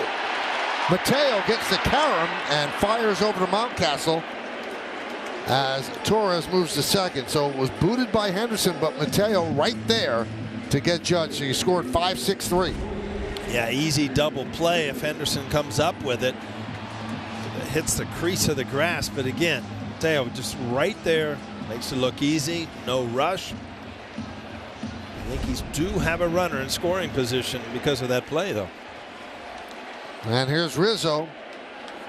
2 for 3. RBI double his last time up. And a strike from Cano.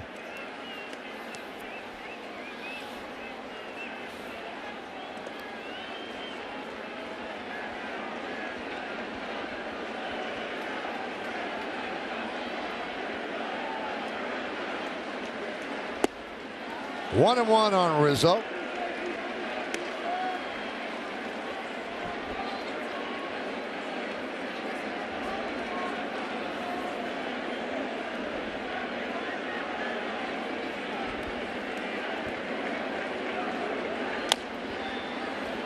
Cano did not allow a run until May 19th. He had started the season with 21 2/3 straight scoreless innings across 17 games.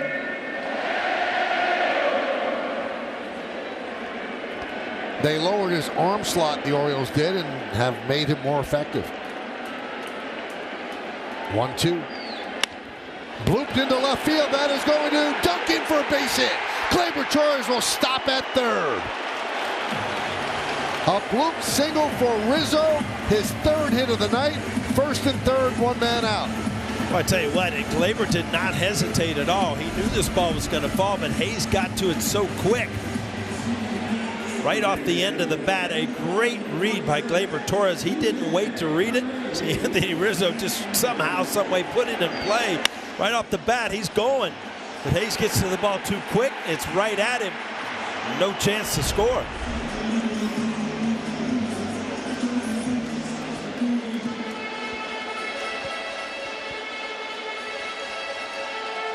Well, you're getting down to what your last outs of the game here in the bottom of the seventh. So important right now if you're DJ LeMahieu to tie this game up. Put you on an even slate going into the eighth. And a bunt. Wow. I don't know. I didn't have enough time, but I thought what a great time to just like push bunt to get a run in.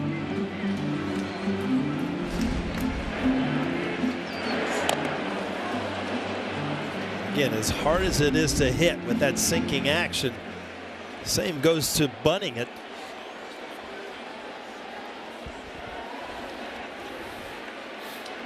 Big side, big opening on the right side, which is DJ LeMahieu's bread and butter.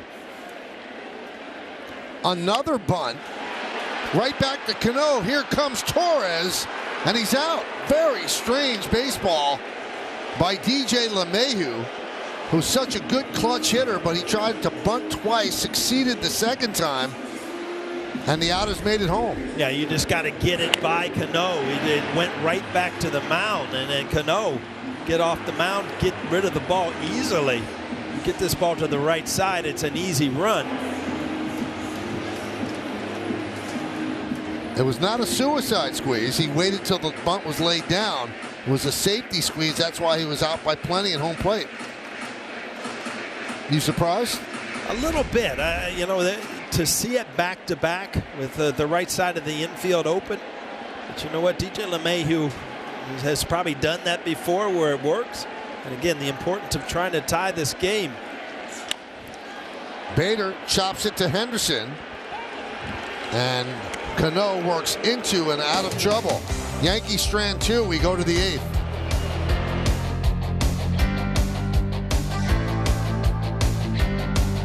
The New York Yankees Delta keep climbing. And by Ford, the official SUV of the Yankees. So the Yankees threatened against Cano, and they could not get a run across.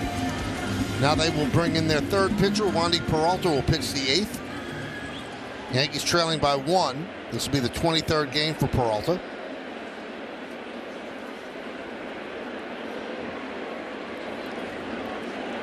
And he deals a strike to Adam Frazier. Frazier's 2 for 3. 2-run double in the first inning. That was to right field off the tip of the glove of Aaron Judge, who made a valiant try.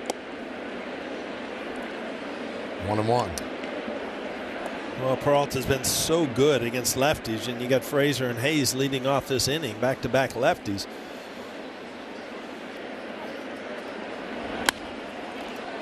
Oh, nice play by Volpe. Gets to his feet, fires, and the scoop on the backhand by Rizzo. Great play all around. A lot of times shortstops you'll see make great plays going to their left with glove side. That going back in the hole. Good solid play, big play to lead off this inning.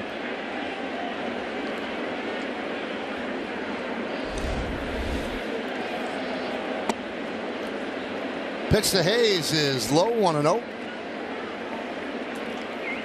Hayes is 0 for 3, lined out to second, grounded to first, and struck out. Up the middle, grabbed there by Torres, 2 away.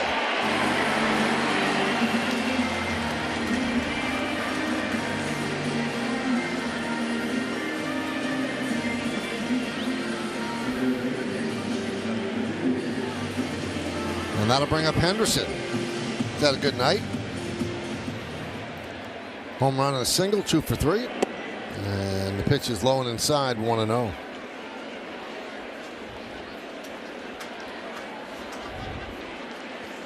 Coming up for the Yankees, 6, 7, and 8 in their order. 1-0.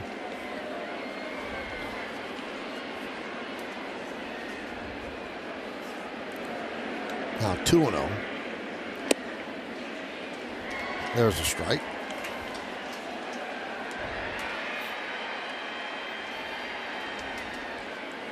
Wandy working quickly, 2-2.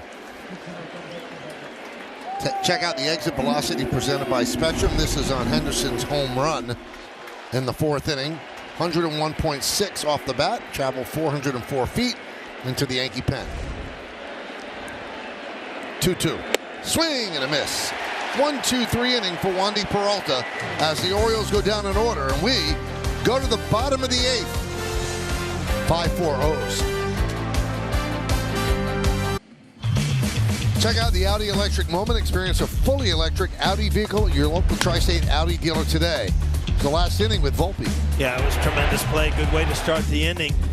This could have changed the inning. All of a sudden, Wandy has a 1-2-3. That being the first out. Great play. Willie Calhoun will lead off against Cano in the 2nd inning of work. Inside. When the Yankees took 2 out of 3 at Camden Yards, Cano had not yet been called up. So this is their first look at him.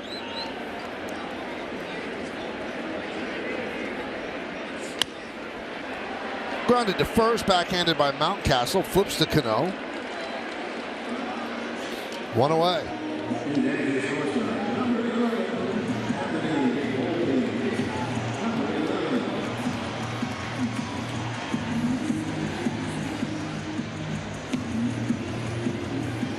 Well, he just saw him in the field. Now here he is at the plate. Anthony Volpe, he is 0 for 3 tonight. Grounded to second. Fly ball to fairly deep center, and then he struck out.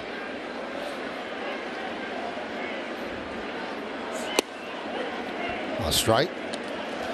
Things don't get much easier here. I mean, you're bottom of the 8th. You've got 4 outs left, and you've got Cano, who you've talked about and raved about, Michael. And then you also have Bautista out there as their closer. He's very good, too. 0-2 on Volpe.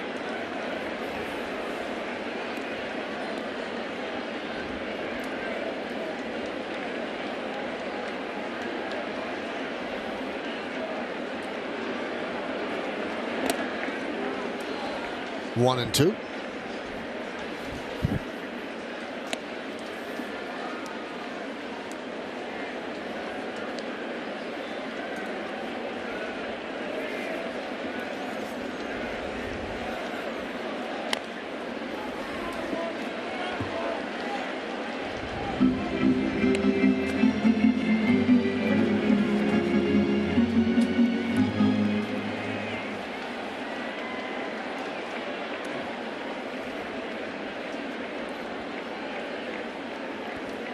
Cano deals. Swing and a miss. 2 down. A good change up here. See that sideways spin. You see Volpe almost spin into the dirt here.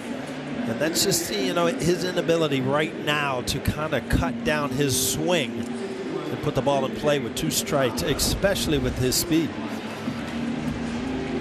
Have a pinch hitter now for Higashioka. It's Jake Bowers.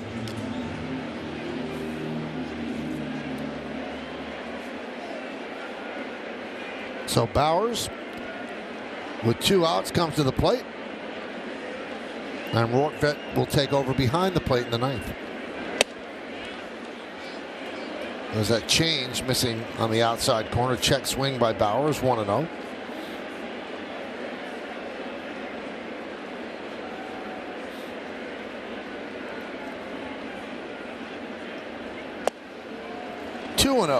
On Bowers. Michael King talking with Mike Harkey.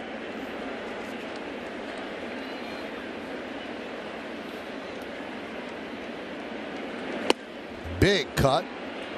Another changeup, 2-1. Changeup very effective. I think Bowers was going to take 1 shot thinking he's going to lay a fastball in there, and he did come up with a 3rd consecutive changeup. Make that 4. Well, he doesn't walk many batters, so you assume he's going to throw a strike here. But with what pitch?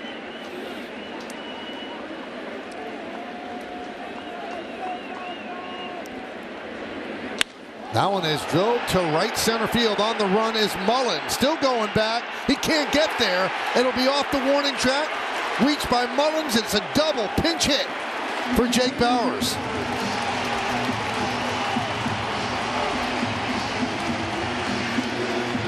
Nice piece of hitting. To this point of the year, I don't know that I've seen major league players come off the bench and have better at bats as pinch hitters. I don't know what it is, but you have seen some great at bats off the bench from the Yankees this year.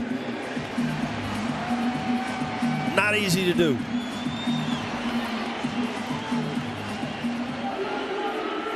I would think that from when you played, it's got to be the fact that they have full cages down there that has high-speed machines and everything. It does give you a better, accessibility to go in there, get loose, really feel like you're ready. You see Allen get a pinch run. Well, he'll try to score on anything hit by Cabrera, but boy, I tell you what, to be able to pinch hit and be able to count on guys having quality at bats coming off the bench, such a weapon for any manager.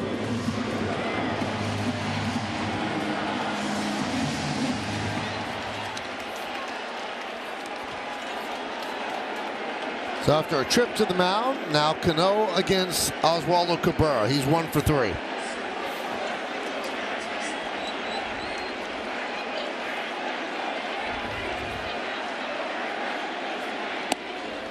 And a strike. Boy, Cano is really leaning on that changeup. All of the changeups to Bowers, and now to lead off Cabrera with a changeup.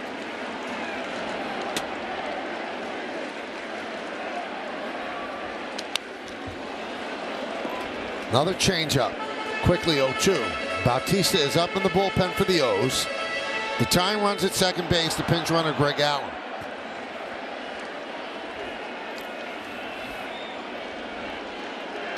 Well, left side of the infield open. If you're Cabrera, anything you can do to try to push the ball the other way. Swing and a miss. Change up. And that'll do it here in the 8th. No runs, a hit. No errors, and 1 man left on base. We go to the 9th inning. Orioles 5, Yankees 4. Is available. 5-7-0 for the Orioles, leading 4-10-0. So the Yankees have had their opportunities, just haven't been able to cash in except in the 1st and the 5th. Greg Allen stays in the game, and he will play left field. Ben Rortvedt takes over behind the plate. And Michael King comes in to pitch the 9th. Now, this is certainly a curious move, one that could be debated, because if the Yankees don't come back in the bottom of the 9th inning, you've Michael King. You've used him in a game that you're trailing, and you've used Marinaccio and Wandy as well. And Michael King has not been pitching in back-to-back games, so you're using him in a game that you're trailing by 1. And if you're leading tomorrow, he's probably not available then. Well, I guess if you're Aaron Boone, you think you got the top of the lineup coming up. You're rolling the dice, hoping that you can tie this or win it. Obviously, a 1-run game. But we've talked about the strength of the Orioles bullpen, and Bautista coming in as a closer has been as good as anybody. Now, it's hard to argue bringing in King. He might be the best guy you have out there, but you've got to consider when you're using him and if you could use him again tomorrow. So this might cost you tomorrow if you want King to close the series or close the game. McKenna swings him. This is his first at bat. He took over in right field for Vavra in the 7th.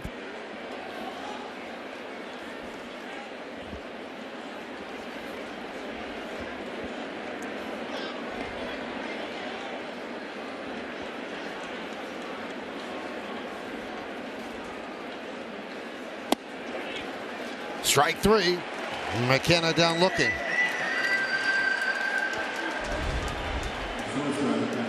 Now King did not want his pitch calm and fires it into the stands. Now that's a souvenir you did not expect to get. I need one of those. Then we know what's coming, Michael. There's a strike. 0-1. You know the frustrations of baseball. It used to be not getting a hit. Now your pitch comm doesn't work, right? Well, he's got the receiver in his hat, but he didn't want to call pitches. So Rortvedt is calling them. He's hearing them. But the woman in the stands actually could call pitchers right now. Very nice. She's clicking it. She likes a fastball. Ground it to short. Another beautiful backhanded scoop by Rizzo as he retires Mateo.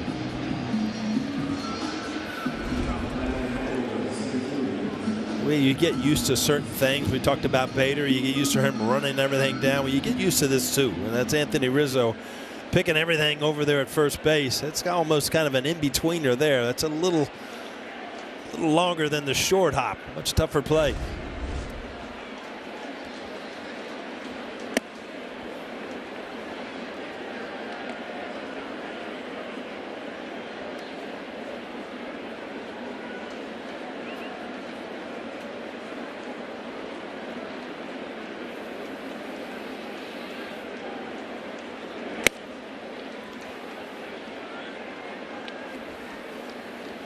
Top of the order for the Yankees in the bottom of the ninth. Torres, Judge, and Rizzo.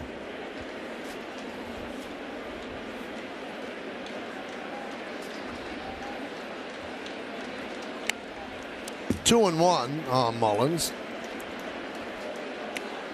You know, another play that you're going to look at if the Yankees don't come back, you are going to look at Gleyber Torres holding up at third base on the hit by Rizzo when he got a great read. But they didn't want to take a chance on Austin Hayes' arm. But then the way the inning unfolded, LeMahieu tries to bunt the next play, and he bunts it right back to the pitcher to get that out at home, and then Bader grounds out to third. So I'm sure that Meredith will ask Boone and then ask Gleyber Torres why he wasn't sent there. 3-2. I'm anxious to see if that, the safety squad, they retrieved the pitch.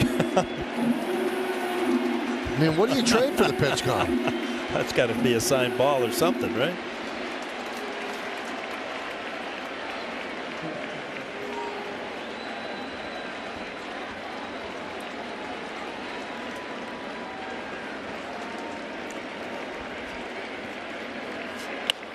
Grounded foul. Check out and follow Yes Network on TikTok for more content.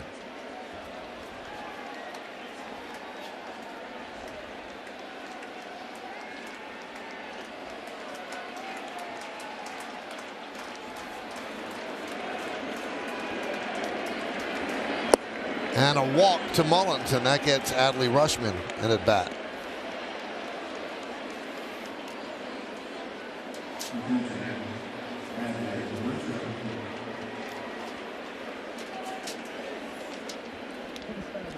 Well, tonight after the postgame, stay tuned for the latest edition of Toe on the Slab with David Cohn and get in-depth baseball conversation and Yankees analysis. That's tonight following the postgame right here on Yes.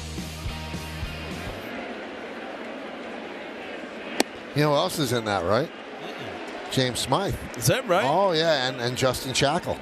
The three of them, yeah. Toe on the slab, yeah. Toe on the slab and the boogie down, right?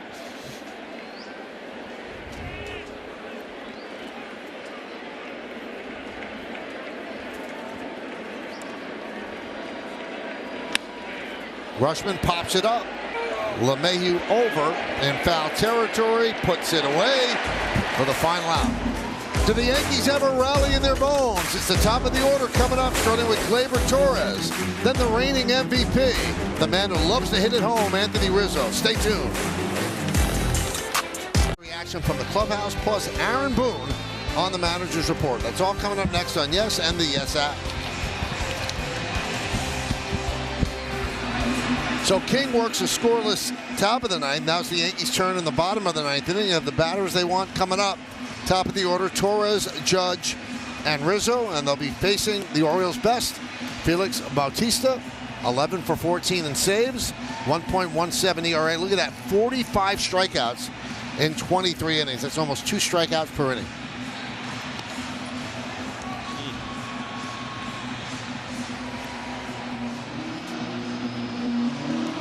told you the Oriole bullpen, third best ERA in Major League Baseball. Yankees first coming into tonight.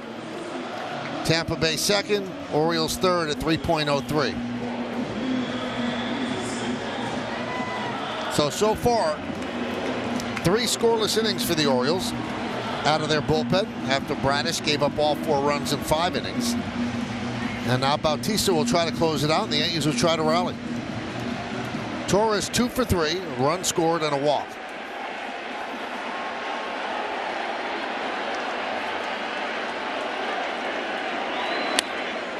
Bautista 6'5". His nickname is the Mountain. 27 years old, second big league season. Started last year as a setup man, then they traded Jorge Lopez to the Twins, and he became a dominant closer. He can walk a batter. That one's drilled to left field, but foul.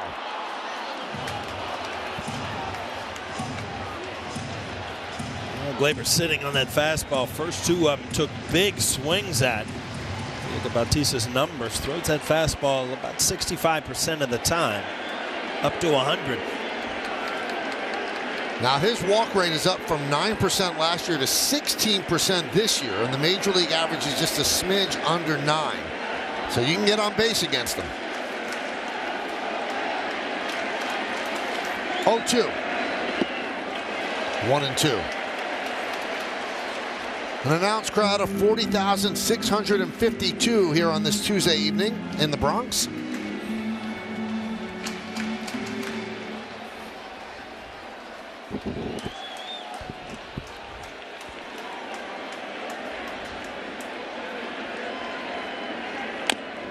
Fights it off and fouls it off. A little dribbler.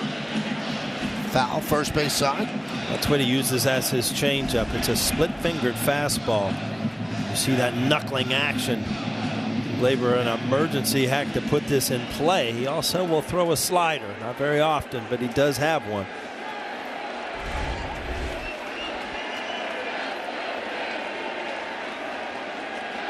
One, 2. Swing and a miss. 1 away. If you break that at bat down, obviously he has great stuff, but Gleyber saw some good pitches to hit. This is a split finger up in the strike zone. Got 2 fastballs right there to start the count, but again, both of them at 99. So here's Judge, power against power.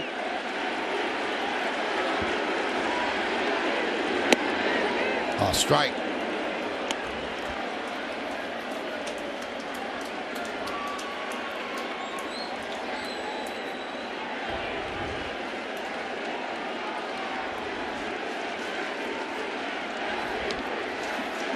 And the pitch. Right in on the hands, foul back, 100 miles an hour. Yeah, first pitch could have gone either way. Bautista got the call. This one runs in and kind of gets in on Aaron Judge. But again, it's 100 miles an hour. Very hard to be sitting on 100 inside. High drive, left field, going back Hayes, track, wall, see ya, tie game. Judge does it. It's 5-5.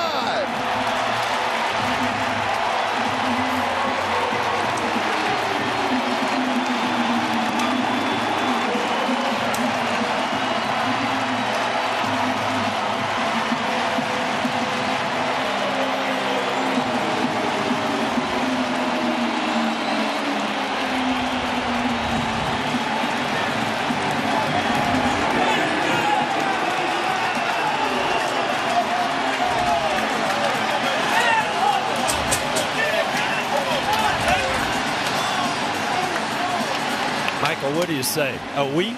I bet. I mean, we saw a year. Now we've seen a week that just is comparable. Everything he does, a high split finger, that's not coming back. He can't help but laugh himself. Well, the captain crunched it. Wow. Oh, there you go. 14th home run of the year. I mean, it doesn't get any better than that. Eyes on the ball, head still, extension.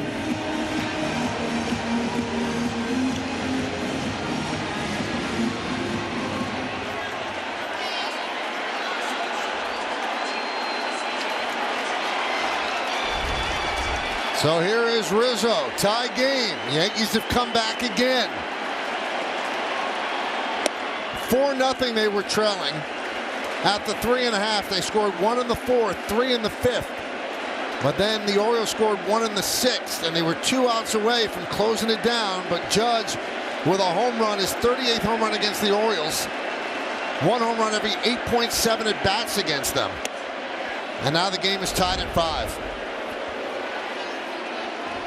I mean, that is just a beautiful, powerful swing right there. And you see the fans, the stands, the bench. Everybody knows where that one's heading.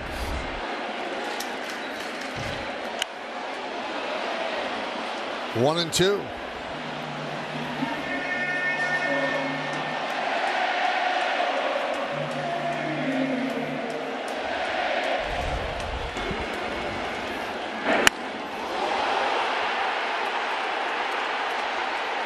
Never see him smile like that, but he kind of got a kick out of that one. Time called at the last moment by Rizzo.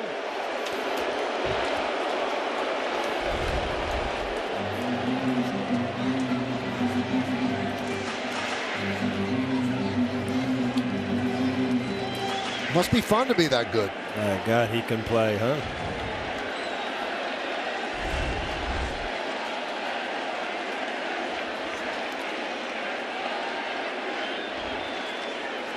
And the 1-2. Swing and a miss. 100 miles an hour. 2 away. After giving up the home run, he saw that change up the sequence a little bit. It didn't go back to the split finger. In the super shot, you're going to see some excitement from a guy that it's exciting to watch, Michael, every single day. You wonder what he's going to do next. LeMahieu swings and fouls it back. So that's the 4th blown save for Bautista. He was 11 of 14 coming in. Now 11 of 15.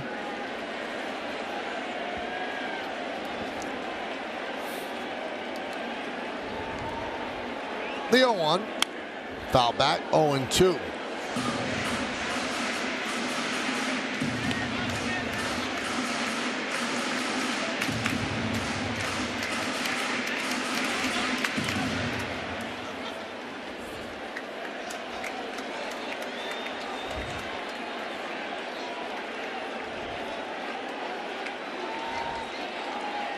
And the pitch.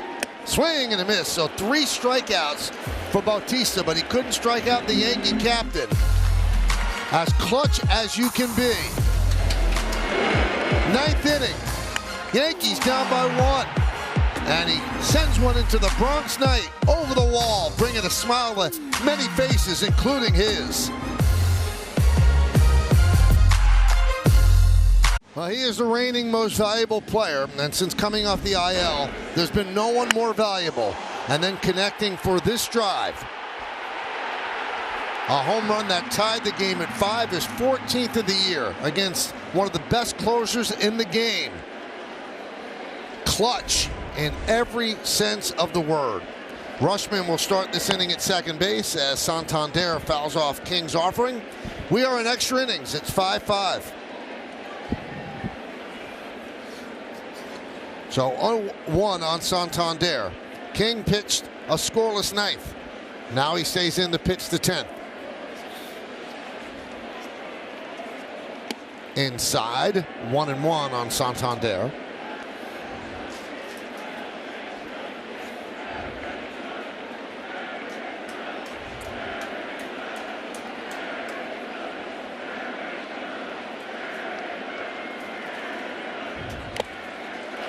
One and 2 on the change. He tips it into the glove of Rortvedt.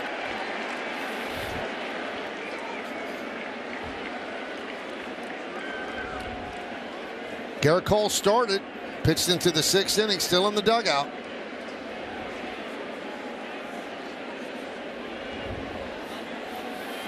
See, all we were talking about, Michael, Aaron Boone's smarter than we are. He knows he was going to tie it up. Now you got Michael King for a couple. Mm-hmm.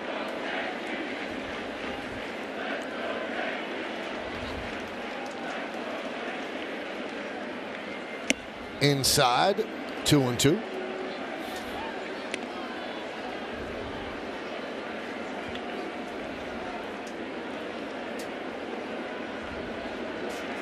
Yankees with 11 hits, the Orioles with 7.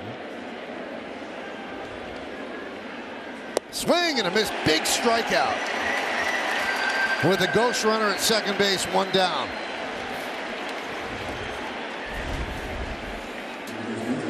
And Michael King, he can do so many things with the baseball. To get that strikeout, turn that one over, can throw the slider down and in. Looks so comfortable, makes it look so easy when he can pinpoint what he wants to do. Here's Mountcastle. Foul back to the screen. Along with Paul O'Neill and Meredith Morakovitz, I'm Michael Kay. We thank you for joining us on this Tuesday evening here on the Yes Network. 5-5, Yankees and the Orioles here in the 10th inning. First game of a 3-game set.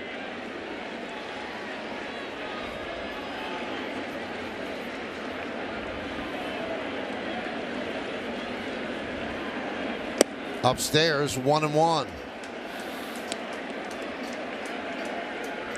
DJ LeMahieu will be the runner in the bottom of the 10th inning. Yankees have 1 man left on the bench. That's Isaiah Kanafalefa. Swing and a miss. Good breaking ball, 1-2. Well, Mountcastle's really had his way against lefties this year, hitting .333, only .194 against righties. So a good matchup for King.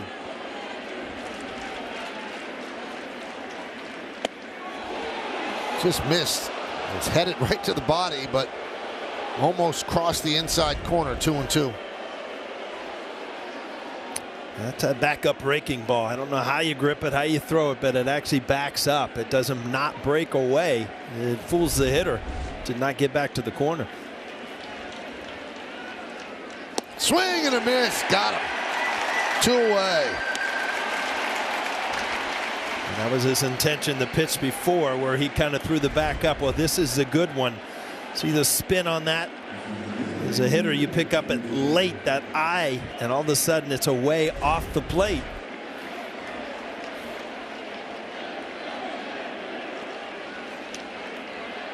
Here's Frazier. And there's a strike. Fastball.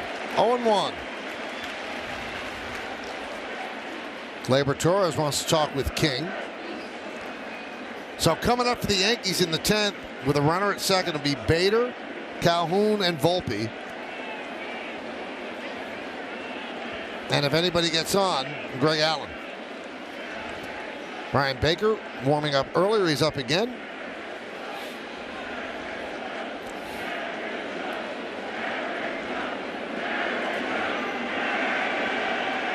Crowd just serenading Aaron Judge out in right field. Kind of turned and waved at them. 0-2.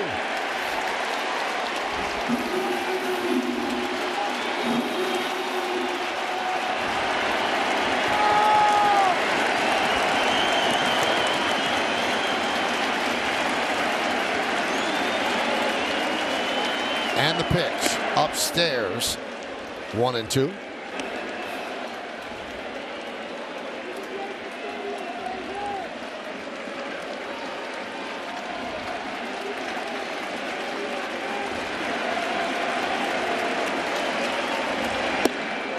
Two on Frazier. Way back in the first inning, Frazier with a big 2-run double to right field.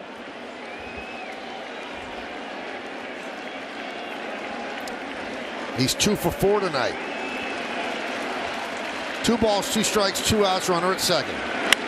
That's served out to Volpe, who makes the play for the final out. Volpe gets over quickly and hauls it in for out number 3. Can the Yankees win it in the bottom of the 10th inning? Stay tuned. More ways to watch and experience live Yankees, Nets, and Liberty games. More ways to interact with family and friends, and more ways to win big cash prizes. For the best seat in the house, download the Yes app now. 5-5, bottom of the 10th inning. Yankees will have the automatic runner at second. Now they could send out IKF to pinch run for LeMahieu. And it looks like that's what they're going to do. And Brian Baker will try to keep the Yankees from scoring. Another hard thrower out of the bullpen. Brian Baker, 24th game. 96 to 97, top end on his fastball, a slider, and a changeup. So that's the last guy on the bench for Aaron Boone. He's used his entire bench, and he's going for it right here. Put the better speed on the base instead of LeMahieu. Now will the Yankees bunt? Bader is at the plate. The Orioles are expecting it. They are in at the corners. That would move IKF to third. Bader 2 for 3, a home run, a sac fly.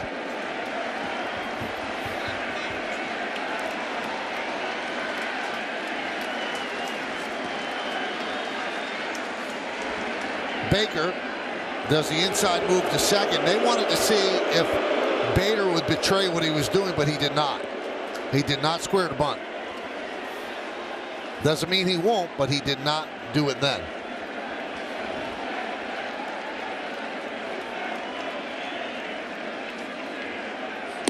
He does square, takes outside from Baker. 1-0. Last time he had a sac bunt was with the Cardinals back in 2019.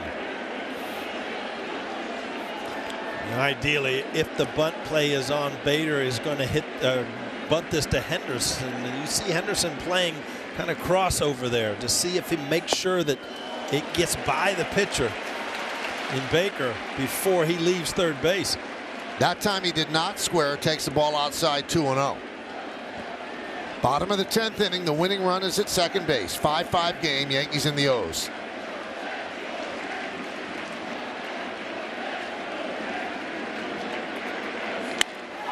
High fly ball, left field, but foul.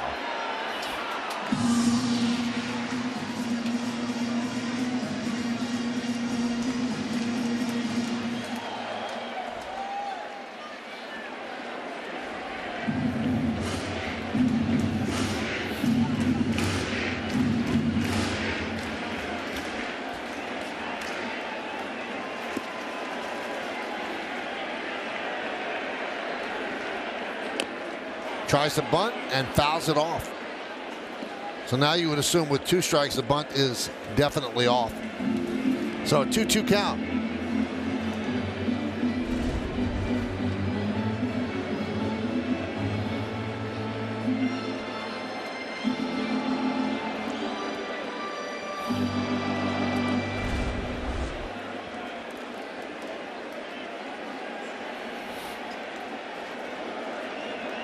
No one up right now in the Yankee bullpen, hoping to end it right here.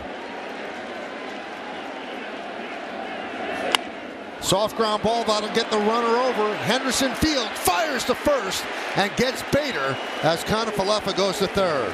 Yeah, very good read. I mean, as a runner at second base, if this ball is hit hard, you're a dead duck. But this ball was a chopper. Immediately, almost on contact, you watch IKF get a great read. No chance Henderson leaves to get the ball.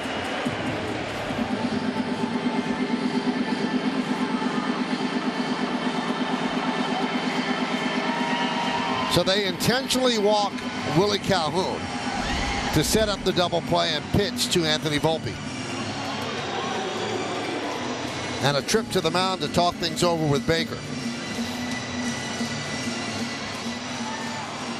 Again, we have seen Anthony Volpe, swing and miss at times. You'd love to see aggressive early in the count, put the ball in play. Don't get your head involved with the 2-strike count, worrying about striking out. Well, Volpe has filled a lot of columns in his rookie year. He has not had a walk-off yet. Those are the arms in the outfield, red lights in right and in left. Cedric Mullins with caution. The outfield playing in. I mean, it's your job as an outfielder here to play as deep as you can and still feel like you can throw a guy out with a sac fly. The infield's halfway.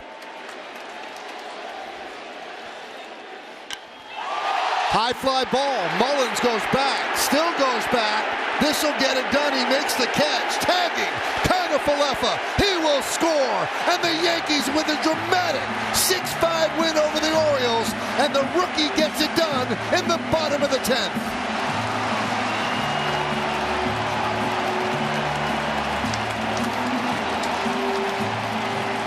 Well, and a great win for the Yankees. You love the aggressiveness of Volpe to put the ball in play early. But again, you go back to how we got to this point, and that was Aaron Judge in a monumental home run in the bottom of the 9th. Huge win for the Yankees to start off this big series. Well, he knew he did his job.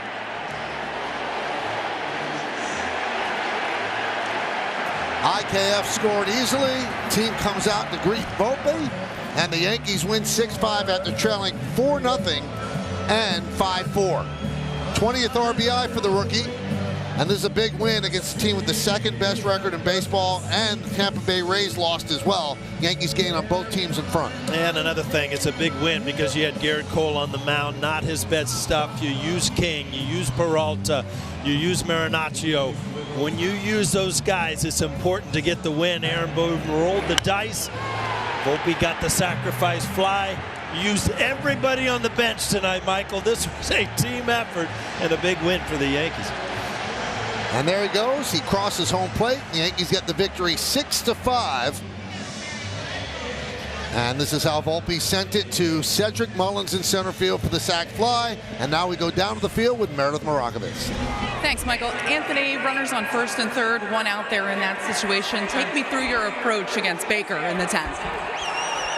He's a good pitcher. I just wanted to be aggressive and pick up the guys that have such good ABs the whole game. So, yeah, it's just one of those moments. Can you describe the feeling when you know that you got the ball in the air enough to score Isaiah Kiner-Falefa from third? Not really. I don't know if it's really hit me, but yeah, it's definitely one of the best feelings I've ever had. Look at that 9th inning. Aaron Judge steps to the plate there, sends a home run over the fence.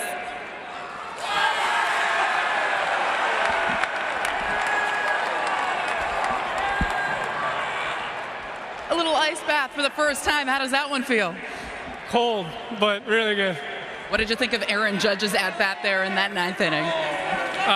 Most unsurprising thing I think anyone in the dugout thought, but he's a really good pitcher. They had a really good bullpen, but I'm taking him any day. What do you think makes him so clutch? He's just the best player in the world. We're taking him over anyone any day. Anthony, what are you going to remember about tonight? The fans, the atmosphere, and my teammates. Congratulations, Anthony. Thank you. Send it back to you, Michael. Thank you very much, Meredith, and thank you to Anthony Volpe. The smile lit up Yankee Stadium, and his sacrifice fly gave the Yankees a 6-5 win here in the Bronx. A lot of smiles as the Yankees come back twice and put away the Orioles 6-5 in 10 innings. We'll be back with more.